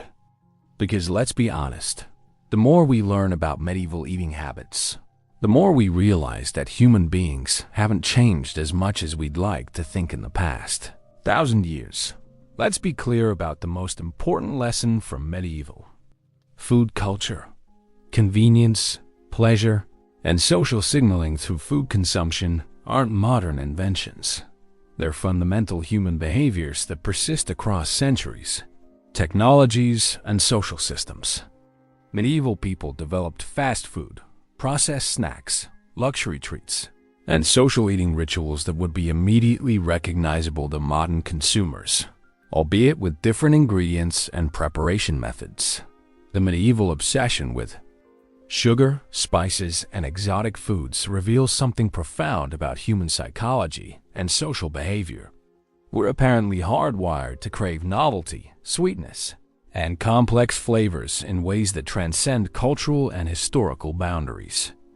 The fact that medieval people were willing to bankrupt themselves pursuing exotic spices and rare sweeteners suggests that our modern food obsessions aren't aberrations. They're expressions of deeply embedded human drives. That's right. Medieval people were basically running the same psychological programs that drive modern food culture. From status signaling through expensive ingredients to community, bonding through shared meals to individual pleasure-seeking through indulgent treats. The specific foods change, but the underlying motivations and behaviors remain remarkably consistent. But here's where medieval food culture offers genuinely useful insights for modern problems. Medieval people developed sustainable food systems that supported large populations without depleting environmental resources or creating massive waste streams. They understood seasonal eating, local production, and efficient use of available resources in ways that modern food systems have largely abandoned. If you thought medieval people were primitive in their food practices, you're partially right. But their primitive practices often produce better nutritional outcomes, stronger community bonds, and more sustainable environmental impacts than modern food systems achieve. Medieval people ate more variety in their diets, wasted less food, and maintained closer connections between food production and consumption than most modern consumers ever experience. The preservation techniques that medieval people developed out of necessity created food products that were often more nutritious, more flavorful, and longer lasting than modern processed foods. Fermentation, salt curing, smoking, and careful aging produced complex flavors and beneficial bacteria that modern food processing often eliminates in favor of shelf stability and standardization. And yet, the health and safety problems that plagued medieval food systems remind us why modern food regulation, scientific understanding of nutrition, and public health systems are genuinely valuable innovations. Medieval people died from preventable food-related illnesses, suffered from nutritional deficiencies that we can easily address, and faced food safety challenges that modern systems can largely eliminate. The international trade networks that medieval people created around food products pioneered globalization patterns that we still follow today. The same human drives that led medieval merchants to risk their lives transporting spices across continents still motivate modern food companies to source ingredients globally and create international supply chains. The economic and cultural exchanges that occurred around medieval food trade created templates for modern international commerce. Of course, the environmental impact of medieval food systems was generally more sustainable than modern alternatives. But this was primarily due to technological limitations and smaller population sizes rather than conscious environmental planning. Medieval people depleted local resources, caused deforestation, and created pollution when they had the technological capability to do so. Their environmental sustainability was often accidental rather than intentional. The social eating rituals that medieval people developed around taverns, festivals, and community meals created forms of social connection and cultural transmission that modern societies have largely lost. Medieval people used food as a medium for storytelling, relationship building, and cultural education in ways that modern individualistic eating habits can't replicate.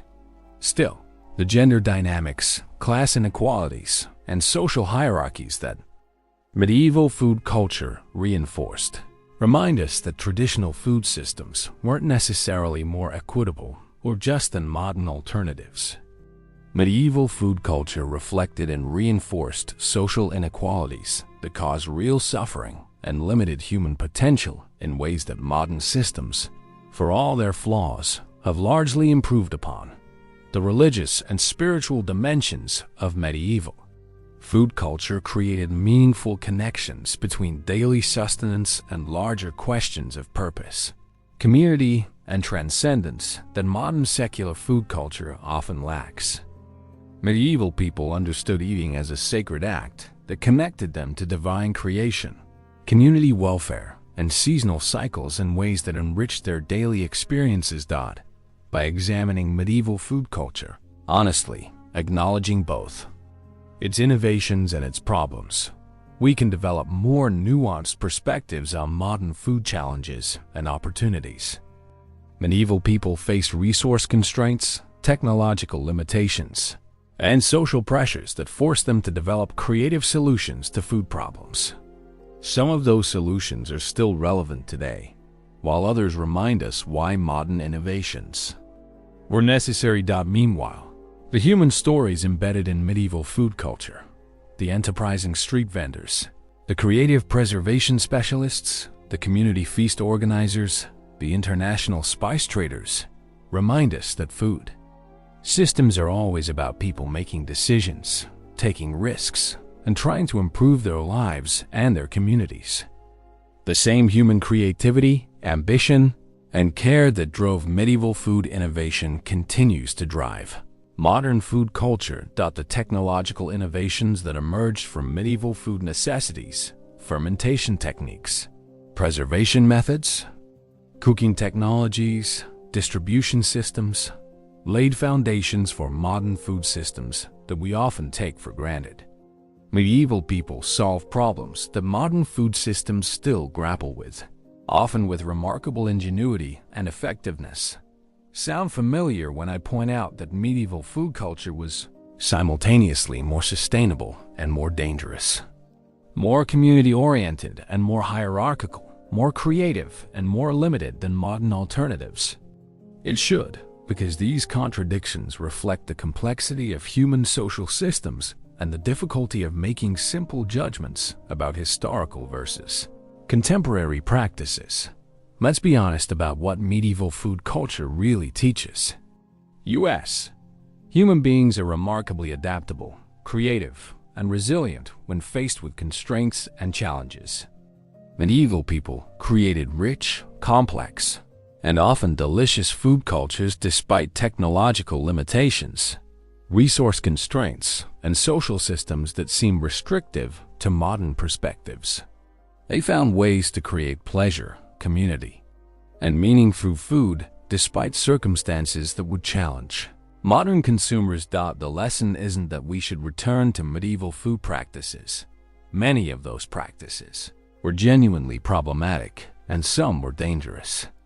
The lesson is that human creativity and resilience around food are constants that persist across time and circumstance. Medieval people faced their food challenges with the same intelligence, creativity, and determination that modern people bring to contemporary food problems. And ultimately, that's what makes medieval food culture worth studying and understanding. Not because it was better than modern food culture, but because it reveals consistent patterns in human behavior and social organization that help us understand ourselves and our own food systems more clearly. Medieval people were us, dealing with different circumstances but driven by the same fundamental needs and desires.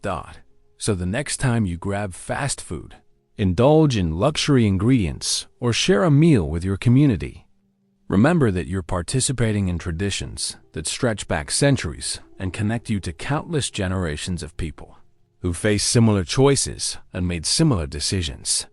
Medieval junk food wasn't that different from modern junk food. It just came in different packages and carried different risks. Chapter 10. Medieval Street Food Empire. Meanwhile, let's dive deeper into what was essentially medieval Europe's first food truck revolution. Because if you thought modern street food was innovative, you clearly haven't heard about the traveling pie sellers who basically invented the entire grab-and-go industry 6 centuries before anyone thought to put wheels on a kitchen. To be fair, medieval street food wasn't just about convenience. It was about survival, social mobility, and creating the world's first fast casual dining empire without the benefit of health permits, refrigeration, or any understanding whatsoever of what we now call food safety standards. These weren't just vendors. They were entrepreneurs running sophisticated business operations that would make modern food truck owners weep with admiration and health inspectors weep with terror. Let's be honest about the scale of medieval street food operations. In major cities like London, Paris, or Florence, you could find dozens of different food vendors operating within a single city block. Pie sellers carried their wares in specially designed wooden boxes that kept food warm using heated stones. Ale sellers pushed carts equipped with taps and measures. Hot soup vendors carry enormous pots suspended from shoulder yokes, ladling out steaming portions to anyone with a few coins and their own bowl. The logistics alone were impressive. Medieval street food vendors had to solve problems that modern food trucks still grapple with: maintaining food temperature, preserving freshness, managing inventory, finding prime locations, and serving customers quickly during peak hours. They did this without electricity, without modern preservation techniques, and without weather protection beyond whatever cloth covering they could rig up. That's right, medieval street food vendors were essentially running mobile restaurants. using technology that hadn't been updated since the Roman Empire. And they were so successful at it that entire urban economies depended on their services. City records from the 14th century show that street food vendors provided the majority of prepared meals consumed by working-class urban residents. The specialization that developed within medieval street food culture would be familiar to anyone who's explored modern food truck scenes. Some vendors focused exclusively on meat pies, developing signature recipes and preparation techniques that created customer loyalty. Others specialized in fish dishes, taking advantage of seasonal availability and religious dietary restrictions. Sweet treat vendors created mobile confectionaries that brought luxury desserts to ordinary consumers. But here's where medieval street food gets really interesting. The social networks that developed around food vending created some of Europe's first entrepreneurial communities. Successful vendors trained apprentices, shared trade secrets, and developed supply chain relationships that connected rural producers with urban consumers. They created informal banking systems that allowed regular customers to buy food on credit and pay weekly or monthly. The seasonal adaptation strategies that medieval food vendors developed were remarkably sophisticated. Summer vendors focused on fresh produce and dairy products that couldn't be preserved long-term. Autumn vendors specialized in preserved meats and harvest celebration foods. Winter vendors offered hearty, warming foods that provided maximum calories for harsh weather conditions. Spring vendors capitalized on the first fresh foods after months of preserved rations. If you thought medieval street food vendors were disorganized, think again. They developed territorial systems that prevented destructive competition while ensuring adequate coverage of urban areas. Prime locations near church doors, outside workshops, at city gates were allocated through informal agreements that balanced opportunity with community needs. Vendors who violated these agreements faced social and economic sanctions that could destroy their businesses. The quality control systems that medieval street food vendors developed were necessarily more rigorous than modern food trucks because their customers could literally smell and see everything they were buying. Vendors learned to prepare food in full view of customers, demonstrating freshness and quality through transparent preparation methods. They developed signature techniques and presentation styles that allowed customers to identify their products from a distance. And yet, the health risks associated with medieval street food were genuinely serious. Food poisoning, contamination from improper storage, and adulteration with cheap substitutes were constant threats that vendors and customers navigated through experience, reputation, and sometimes just luck. Successful vendors built their businesses on consistent quality and safety, while unsuccessful ones disappeared quickly, sometimes literally, when they fled town ahead of angry customers or legal authorities. The economic impact of medieval street food extended far beyond individual vendors. These businesses created employment for thousands of people in major cities. They generated tax revenue that funded urban infrastructure. They created demand for rural products that supported agricultural communities. They provided affordable nutrition for urban workers whose labor built medieval Europe's economic growth. Sound familiar when I mentioned that medieval street food vendors faced regulatory challenges that seem remarkably modern? They dealt with licensing requirements, health inspections, taxation, zoning restrictions, and competition from established restaurants. City authorities struggled to balance public health concerns with economic benefits, creating regulatory frameworks that were often inconsistent, poorly enforced, and susceptible to corruption. The international influences that shaped medieval street food created fusion cuisines that blended local ingredients with exotic techniques and flavors. Crusade veterans brought Middle Eastern cooking methods back to European cities. Jewish communities contributed preservation and seasoning techniques that influenced local food cultures. Islamic influences introduced new spices, preparation methods, and presentation styles that enriched European street food traditions. Of course, the social class dynamics around medieval street food were complex and revealing. While street food was generally associated with working-class consumers, wealthy individuals regularly patronized high-quality vendors who offered premium products and discretionary service. The key was matching the food and service style to the customer's social expectations and economic resources. The technology that medieval street food vendors developed to solve their practical challenges included many innovations that we still recognize today. Portable ovens that could be carried and set up quickly, insulated containers that maintained food temperature, portable water storage and washing systems, weather protection for both food and customers. These weren't sophisticated technologies, but they were effective solutions to real problems. Still, the most remarkable aspect of medieval street food culture was its resilience and adaptability. Vendors survived economic downturns, seasonal variations, political upheavals, and natural disasters by adjusting their products, locations, and strategies.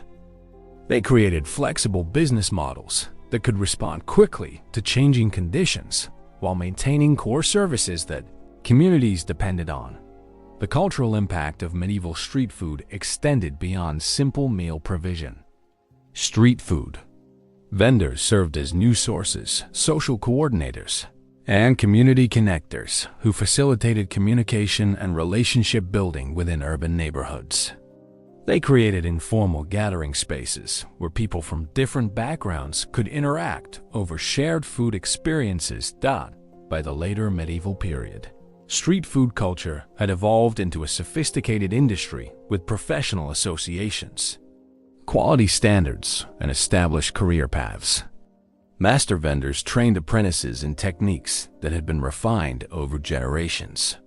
Successful vendors accumulated enough capital to invest in fixed restaurants or food processing operations. The best vendors gained reputations that extended throughout entire regions.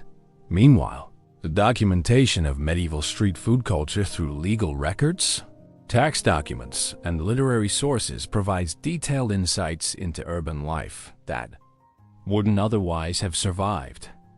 Street food vendors appear in court records when they were prosecuted for violations. They appear in tax records as significant contributors to municipal revenues. They appear in literature as colorful characters who represented the vibrancy and diversity of medieval urban life. The environmental impact of medieval street food was generally more sustainable than modern alternatives, primarily because vendors used local ingredients, minimal packaging, and human-powered transportation. Food waste was minimized because vendors prepared food to order and sold products that could be consumed immediately. Energy consumption was low because most food preparation used solar heating, body heat, or small fires that burned local fuel sources.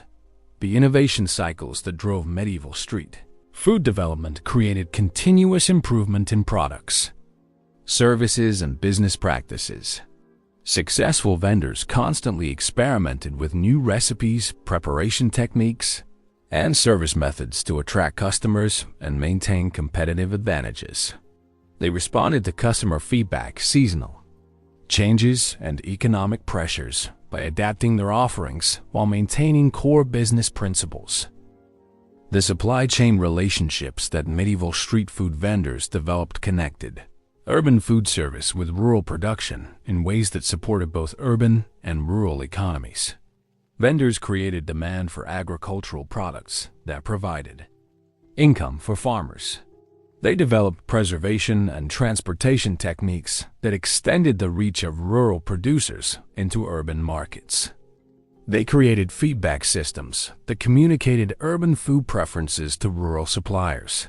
The apprenticeship systems that medieval street food vendors used to train new workers created skill development opportunities for young people who lacked other economic options. Successful vendors took on apprentices who learned not just food preparation and service techniques, but also business management, customer relations, and entrepreneurial skills that served them throughout their careers.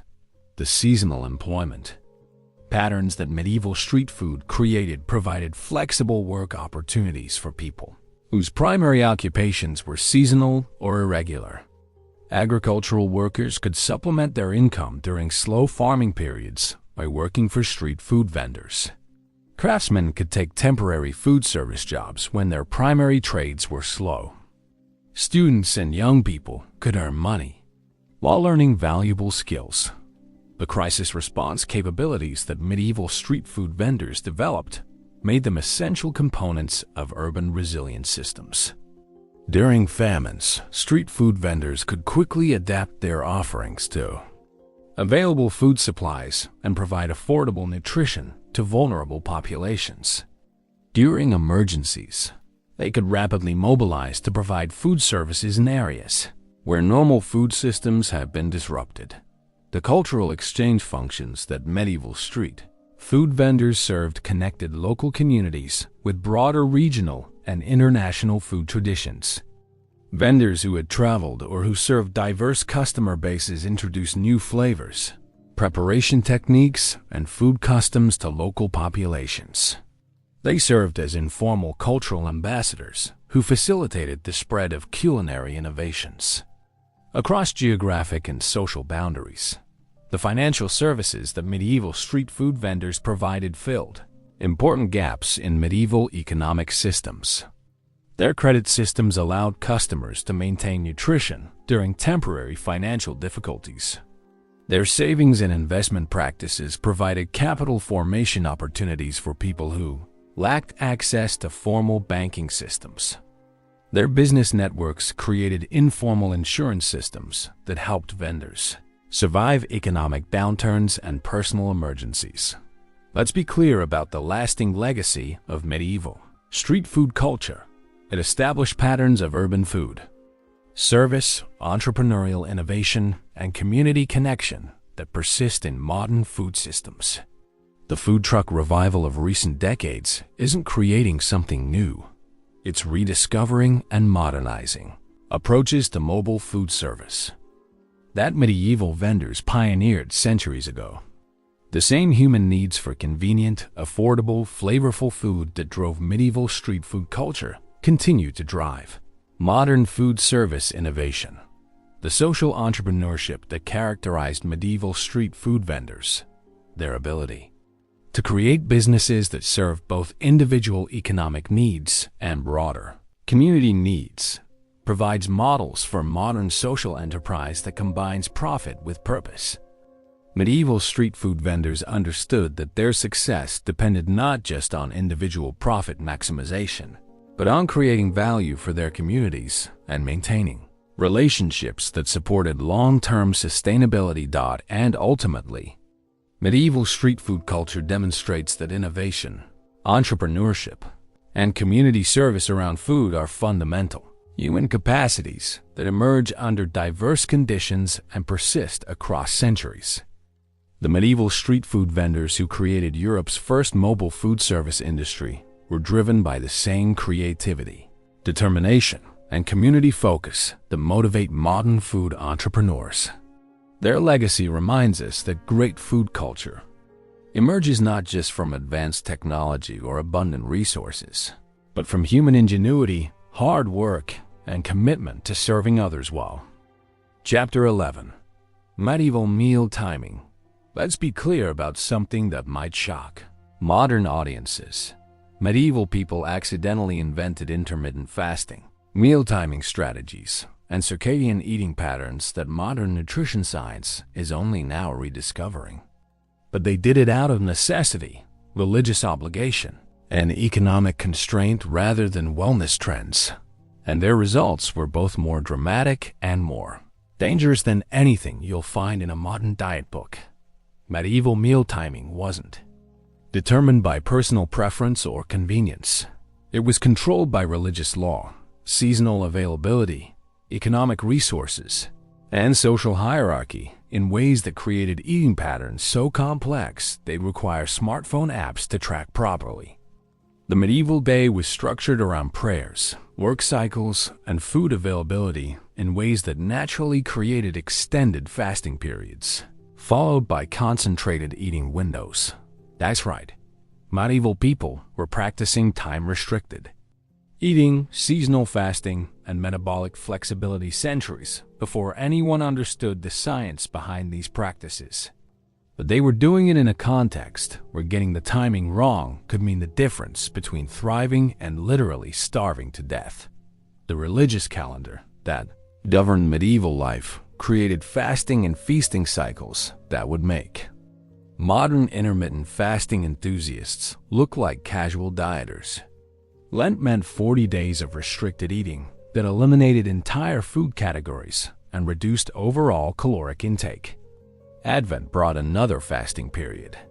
Weekly fasting on Fridays removed meat from diets. Various saints' days added additional fasting requirements throughout the year. But here's where medieval meal timing gets really interesting. The social class differences in eating schedules revealed stark inequalities in both food access and time control. Wealthy individuals could eat when they wanted, creating elaborate meal schedules that reflected personal preference and social obligations. Poor individuals ate when food was available and when work schedules permitted, creating irregular eating patterns that were determined by external constraints rather than internal desires. The agricultural calendar that governed medieval life created seasonal eating patterns that naturally aligned with human metabolic needs in ways that modern year-round food availability has disrupted. Spring brought limited food supplies and natural caloric restriction after winter stores were depleted.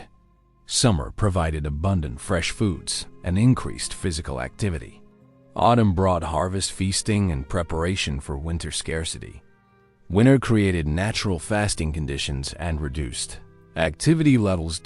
If you thought medieval people ate 3 square meals a day like modern Americans, think again.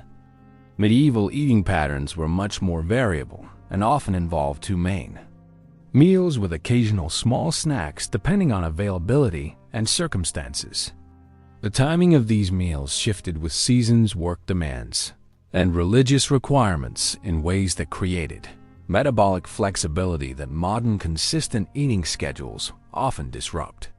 The work schedules that govern medieval life created eating patterns that naturally aligned with circadian rhythms and metabolic needs. Agricultural workers ate early morning meals before dawn labor, substantial midday meals during work breaks, and evening meals after sunset when work was completed.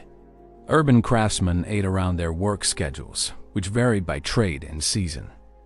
Religious communities ate according to prayer schedules that created regular but restricted eating windows. Meanwhile, the social rituals around medieval meal timing created community bonds and cultural transmission that modern individualistic eating habits can't replicate. Shared meal times weren't just about nutrition. They were about family cohesion, community building, religious observance, and cultural education. The timing of meals was as important as their content for maintaining social relationships and cultural continuity. The preservation limitations that constrained medieval food systems naturally created eating patterns that maximized freshness and minimized waste. Foods that couldn't be preserved long-term were consumed immediately when available, creating feast periods followed by scarcity. Foods that could be preserved were rationed carefully to last through periods when fresh food wasn't available, creating consistent but restricted eating patterns. And yet, the health consequences of medieval meal timing were both positive and negative in ways that revealed the complexity of human nutrition. Extended fasting periods created metabolic benefits that modern science is rediscovering, but they also created nutritional deficiencies and eating disorders that caused serious health problems. Feast periods provided essential nutrients and calories, but they also created digestive stress and sometimes dangerous overeating. The religious significance of medieval Meal timing added spiritual dimensions that went beyond simple nutrition or health. Fasting was considered a form of spiritual discipline that connected individuals to divine purposes and community values. Feasting was considered a form of celebration and gratitude that honored divine provision and community relationships.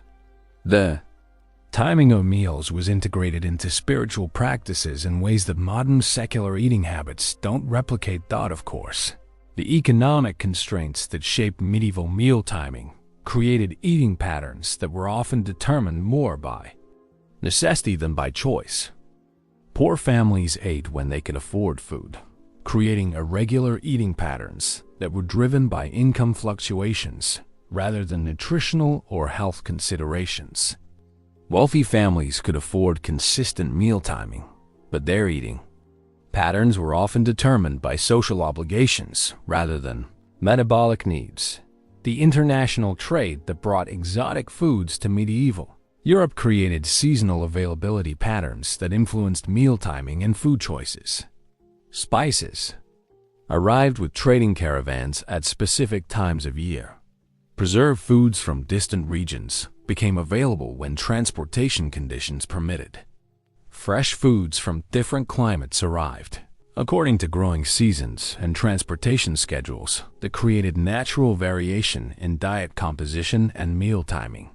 Still, the most important aspect of medieval meal timing was its integration into community life and cultural practices. Meal timing wasn't an individual choice.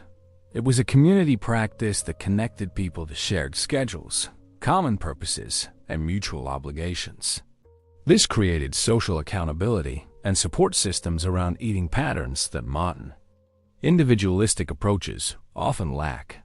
The technological limitations that constrained medieval meal timing also created advantages that modern convenience has eliminated. The effort required to prepare meals naturally limited eating frequency and encouraged careful planning around food preparation and consumption. The lack of artificial lighting naturally aligned eating patterns with circadian rhythms. The seasonal availability of foods naturally created dietary variation that supported metabolic health. By the later medieval period, meal timing had evolved into sophisticated cultural practices that balanced religious requirements, social expectations, economic constraints, and health needs. Urban communities developed shared meal schedules that coordinated individual eating patterns with community rhythms. Rural communities aligned meal timing with agricultural cycles and seasonal food availability. Meanwhile, the medical understanding of meal timing that developed during the medieval period included many insights that modern science has validated. Medieval physicians understood that eating patterns affected energy levels, digestive health, and overall well-being. They prescribed specific meal timing strategies for various health conditions. They recognized that irregular eating patterns could cause health problems and that consistent meal timing supported optimal health. The environmental benefits of medieval meal timing included reduced food waste, lower energy consumption for food preparation, and eating patterns that aligned with natural food production cycles. Medieval communities ate foods when they were naturally available, reducing the energy and resources required for preservation, transportation, and year-round availability that modern food systems demand. Sound familiar when I point out that medieval meal timing created both benefits and problems that mirror contemporary debates about optimal eating patterns. Medieval people experienced the metabolic benefits of intermittent fasting, the social benefits of shared meal timing, and the health benefits of seasonal eating variation. But they also experienced the nutritional deficiencies of extended fasting, the social stress of food scarcity, and the health problems of irregular eating patterns driven by economic necessity rather than health optimization. Chapter 12. The Medieval Snack Attack. To be fair, when we talk about medieval eating habits, we need to acknowledge that people didn't just survive on 2 formal meals a day and prayer. They developed an entire snack culture that would be immediately recognizable to anyone who's ever grabbed something quick between meetings or tucked treats into their bag for later consumption. Medieval people were snackers, and their between-meal munching habits reveal surprisingly modern attitudes toward portable food, impulse eating, and comfort consumption. Let's be honest about medieval snacking. It was simultaneously more restricted and more creative than modern snack culture. Medieval people couldn't just walk into a convenience store and grab a bag of chips, but they developed portable food traditions that served the same psychological and physiological needs that modern snacking addresses. They wanted convenient calories, flavor satisfaction, and food-based comfort during stressful or boring periods.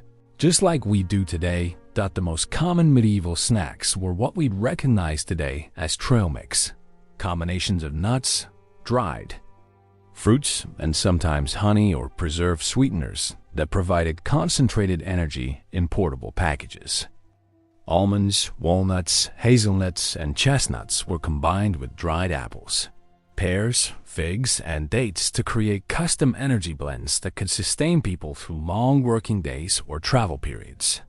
That's right, medieval people were essentially making their own energy bars and protein snacks using ingredients that modern nutrition science recognizes as optimal combinations of healthy fats, complex carbohydrates, and natural sugars.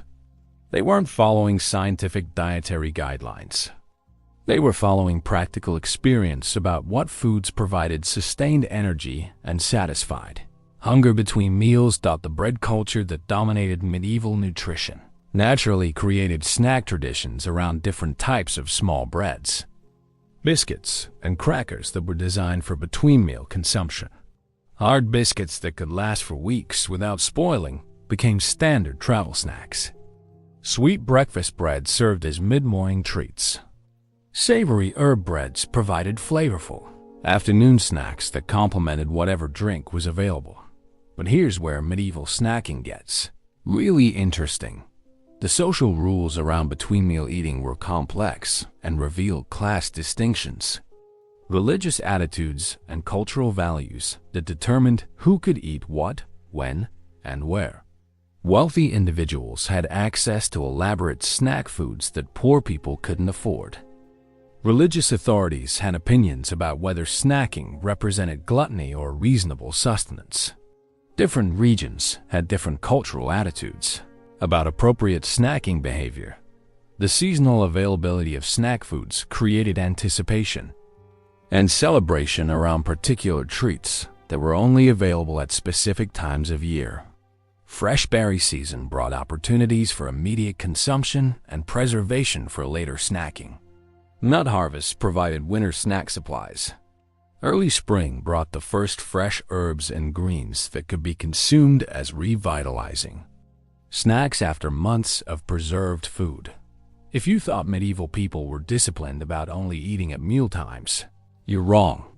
They snacked constantly, but their snack choices were determined by availability, affordability, and social appropriateness rather than personal preference alone. Successful merchants kept snack supplies in their shops. Travelers carried portable food supplies. Workers brought snacks to sustain them through long labor periods. Students snacked while studying. Religious communities had rules about appropriate between-meal eating. The preservation techniques that medieval people used for snack foods created some of the world's most durable and nutritious portable foods. Dried fruits concentrated vitamins and minerals while extending shelf life. Nuts provided essential fats and proteins in packages that nature had already designed for long-term storage.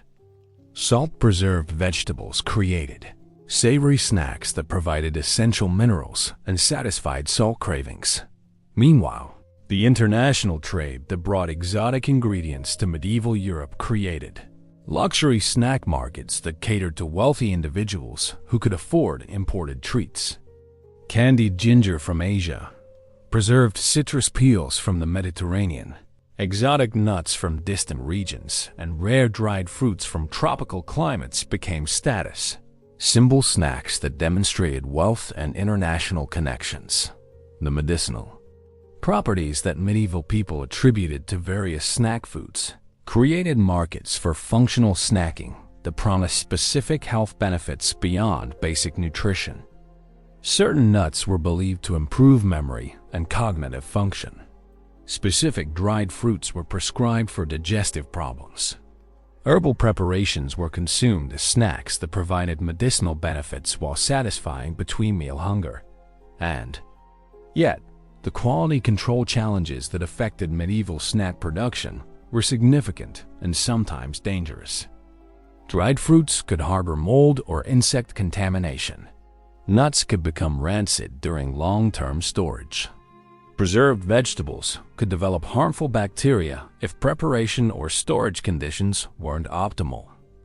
Medieval snackers developed sophisticated knowledge about how to identify safe snack foods and avoid contaminated products. The economic impact of medieval snack culture was substantial and often underestimated. Snack food production provided employment for specialists who focused on preservation, preparation, and distribution of portable foods.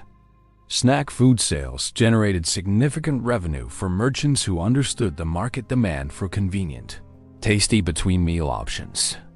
The snack trade created supply chains that connected rural producers with urban consumers.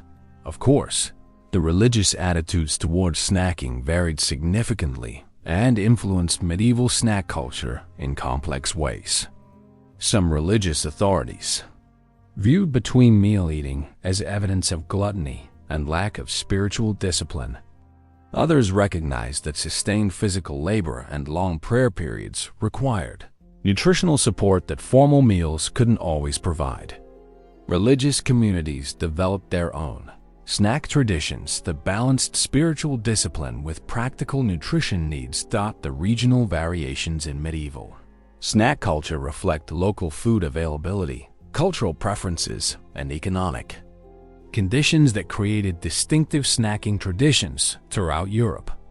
Northern regions developed snack traditions based on nuts, preserved fish, and dairy products. Southern regions created snack cultures around dried fruits, olives, and preserved vegetables. Coastal areas specialized in portable seafood snacks. Mountain regions focused on high-energy foods that supported demanding physical labor. Still, the most innovative aspect of medieval snack culture was its portability solutions. Medieval people developed containers, wrapping methods, and packaging techniques that kept snack foods fresh, protected, and easily transportable. Leather pouches, wooden boxes, cloth wrappings, and various containers were designed specifically for carrying food supplies during travel, work, or daily activities.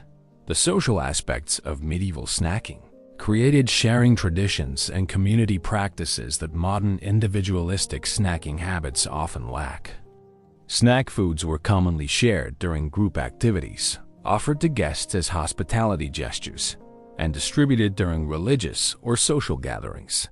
Snacking was often a communal activity that strengthened social bonds and demonstrated generosity. Sound familiar when I mention that medieval people used snack foods for emotional comfort, social connection, and psychological satisfaction beyond simple hunger relief? They ate comfort snacks during stressful periods, celebratory snacks during happy occasions, and social snacks during community gatherings. The psychological functions of medieval snacking were remarkably similar to modern snack consumption patterns. The technological innovations that emerged from medieval snack production included many preservation and preparation techniques that we still use today. Methods for drying, salting, smoking, and fermenting snack foods developed through centuries of trial and error. Packaging and storage solutions created ways to maintain snack food quality during extended periods.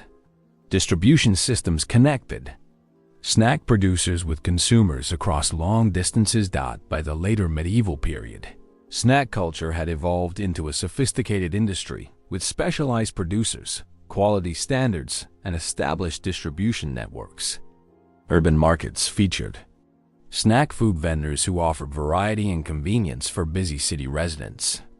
Rural communities developed snack food production as supplementary income sources that utilize local food resources and traditional preservation skills. Meanwhile, the documentation of medieval snack culture through household accounts, travel records, and merchant inventories provides insights into daily life that formal meal records don't capture. Snack food purchases reveal personal preferences, economic priorities, and lifestyle patterns that help us understand how medieval people actually lived rather than how they were supposed to live according to formal social expectations. The environmental impact of medieval snack culture was generally positive because it encouraged efficient use of food resources that might otherwise have been wasted. Seasonal abundance was preserved for later consumption. Food scraps were transformed into snack products. Local food resources were utilized in ways that supported both individual nutrition and community economics without requiring extensive transportation or processing infrastructure. And yet, as we reach the end of our extended journey through the surprisingly familiar world of medieval junk food, it's worth reflecting on what this historical deep dive reveals about human nature, social organization, and our relationship with food that transcends centuries, technologies, and social systems. Because let's be honest, the more we learn about medieval eating habits, the more we realize that human beings haven't changed as much as we'd like to think in the past 1,000 years. Let's be clear about the most important lesson from medieval food culture: convenience, pleasure, and social signaling through food consumption aren't modern inventions. They're fundamental human behaviors that persist across centuries, technologies, and social systems. Medieval people developed fast food, processed snacks, luxury treats, and social eating rituals that would be immediately recognizable to modern consumers, albeit with different ingredients and preparation methods. The medieval obsession with sugar, spices, and exotic foods reveals something profound about human psychology and social behavior. We're apparently hardwired to crave novelty, sweetness, and complex flavors in ways that transcend cultural and historical boundaries. The fact that medieval people were willing to bankrupt themselves pursuing exotic spices and rare sweeteners suggests that our modern food obsessions aren't aberrations. They're expressions of deeply embedded human drives. That's right. Medieval people were basically running the same psychological programs that drive modern food culture, from status signaling through expensive ingredients to community bonding through shared meals to individual pleasure seeking through indulgent treats. The specific foods change, but the underlying motivations and behaviors remain remarkably consistent across centuries of human experience. The social hierarchies that medieval people created and reinforced through food choices mirror contemporary patterns in ways that should make us uncomfortable. White bread was a luxury because it was wasteful and expensive, just like modern luxury foods often are. Exotic spices demonstrated wealth and sophistication, just like modern gourmet ingredients do. Access to fresh, high-quality food was determined by economic resources, just like it is today. But here's where medieval food culture offers genuinely useful insights for modern problems. Medieval people developed sustainable food systems that supported large populations without depleting environmental resources or creating massive waste streams. They understood seasonal eating, local production, and efficient use of available resources in ways that modern food systems have largely abandoned in favor of year-round availability and global supply chains. If you thought medieval people were primitive in their food practices, you're partially right. But their primitive practices often produced better nutritional outcomes, stronger community bonds, and more sustainable environmental impacts than modern food systems achieve. Medieval people ate more variety in their diets, wasted less food, and maintained closer connections between food production and consumption than most modern consumers ever experience. the preservation techniques that medieval people developed out of necessity created food products that were often more nutritious, more flavorful, and longer lasting than modern processed foods. Fermentation, salt curing, smoking, and careful aging produced complex flavors and beneficial bacteria that modern food processing often eliminates in favor of shelf stability and standardization that prioritizes convenience over nutrition and taste. And yet, the health and safety problems that plagued medieval food systems remind us why modern food regulation, scientific understanding of nutrition, and public health systems are genuinely valuable innovations.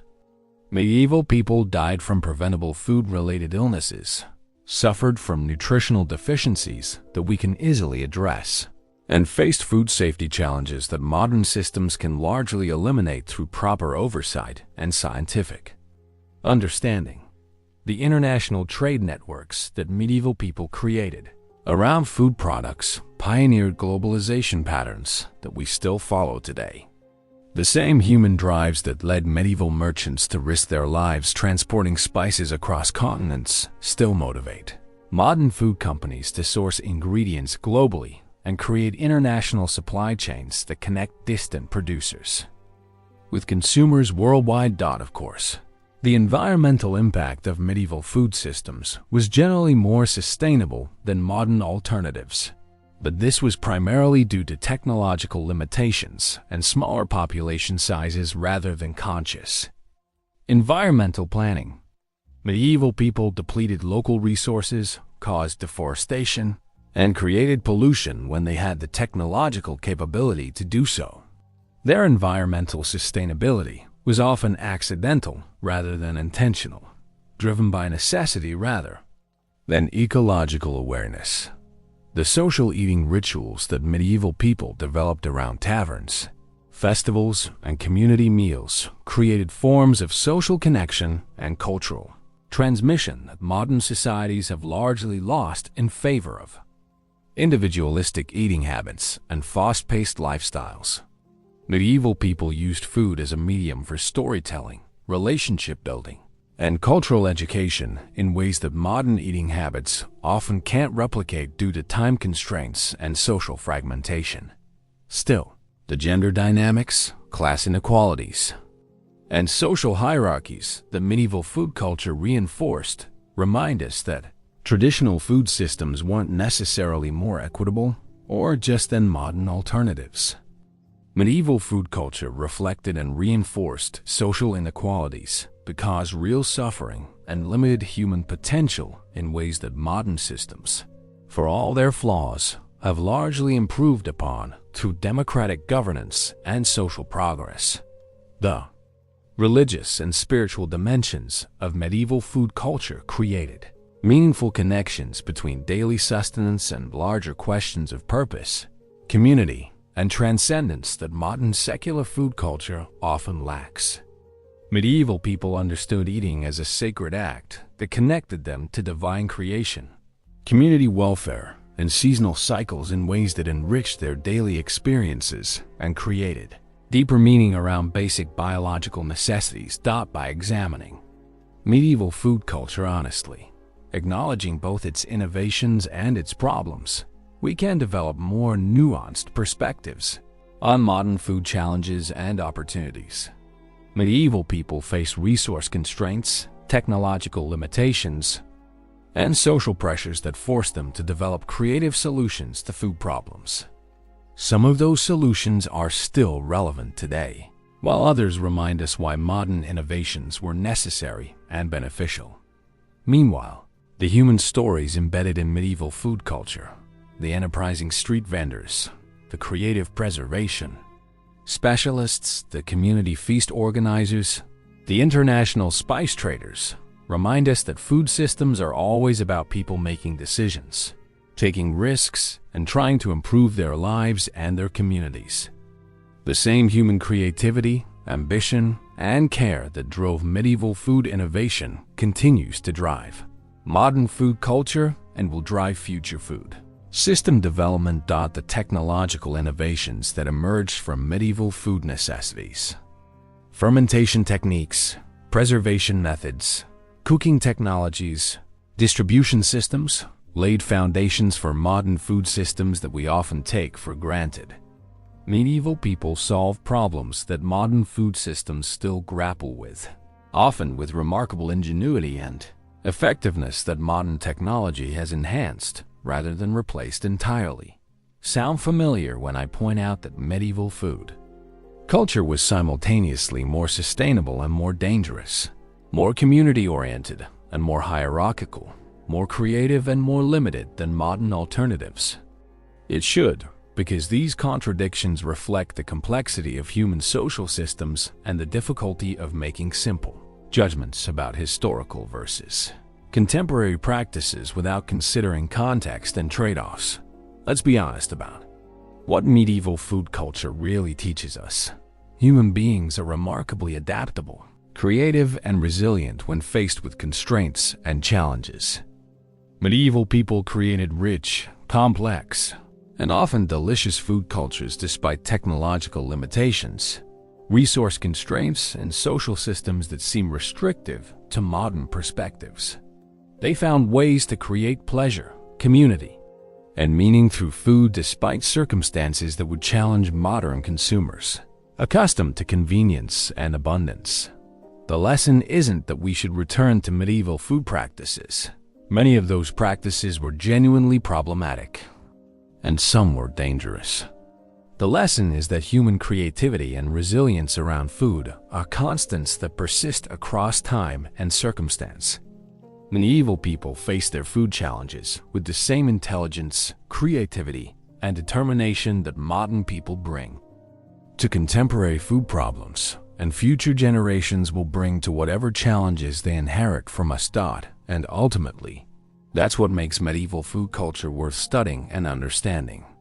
Not because it was better than modern food culture, but because it reveals consistent patterns in human behavior and social organization that help us understand ourselves and our own food systems more clearly.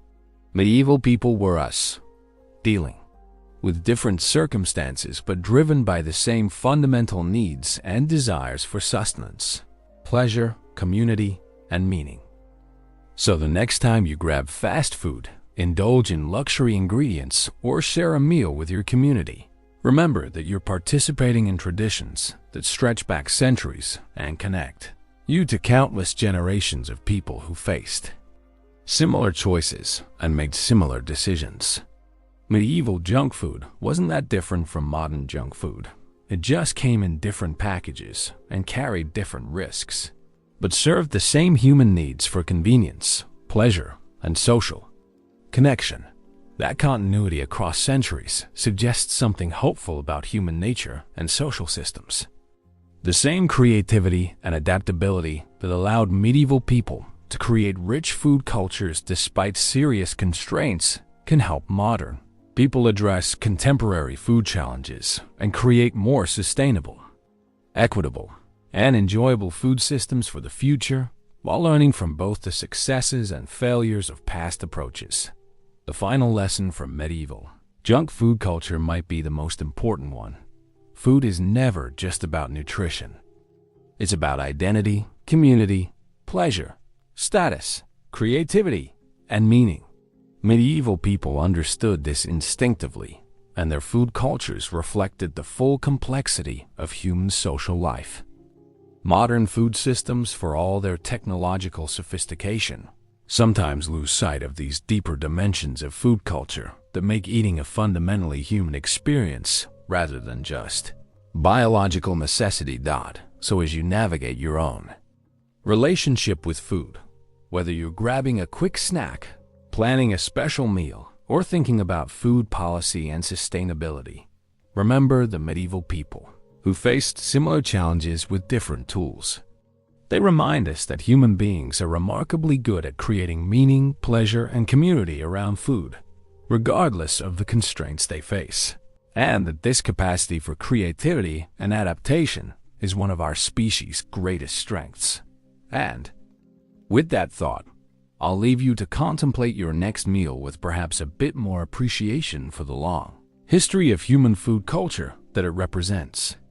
Whether it's fast food or fine dining, simple snacks or elaborate feasts, you're participating in traditions that connect you to centuries of human creativity, adaptation, and the eternal quest to make eating not just about survival, but about living well and connecting with others through shared experiences around food.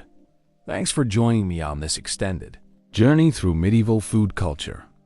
If you enjoyed this comprehensive exploration of how our ancestors ate, drank, and thought about food, please like the video and subscribe for more historical deep dives that reveal the surprising connections between past and present. And remember, the next time someone complains about modern food culture, you can remind them that people have been eating questionable things for pleasure and convenience for at least 1,000 years. Some things never change, and maybe that's not such a bad thing after all.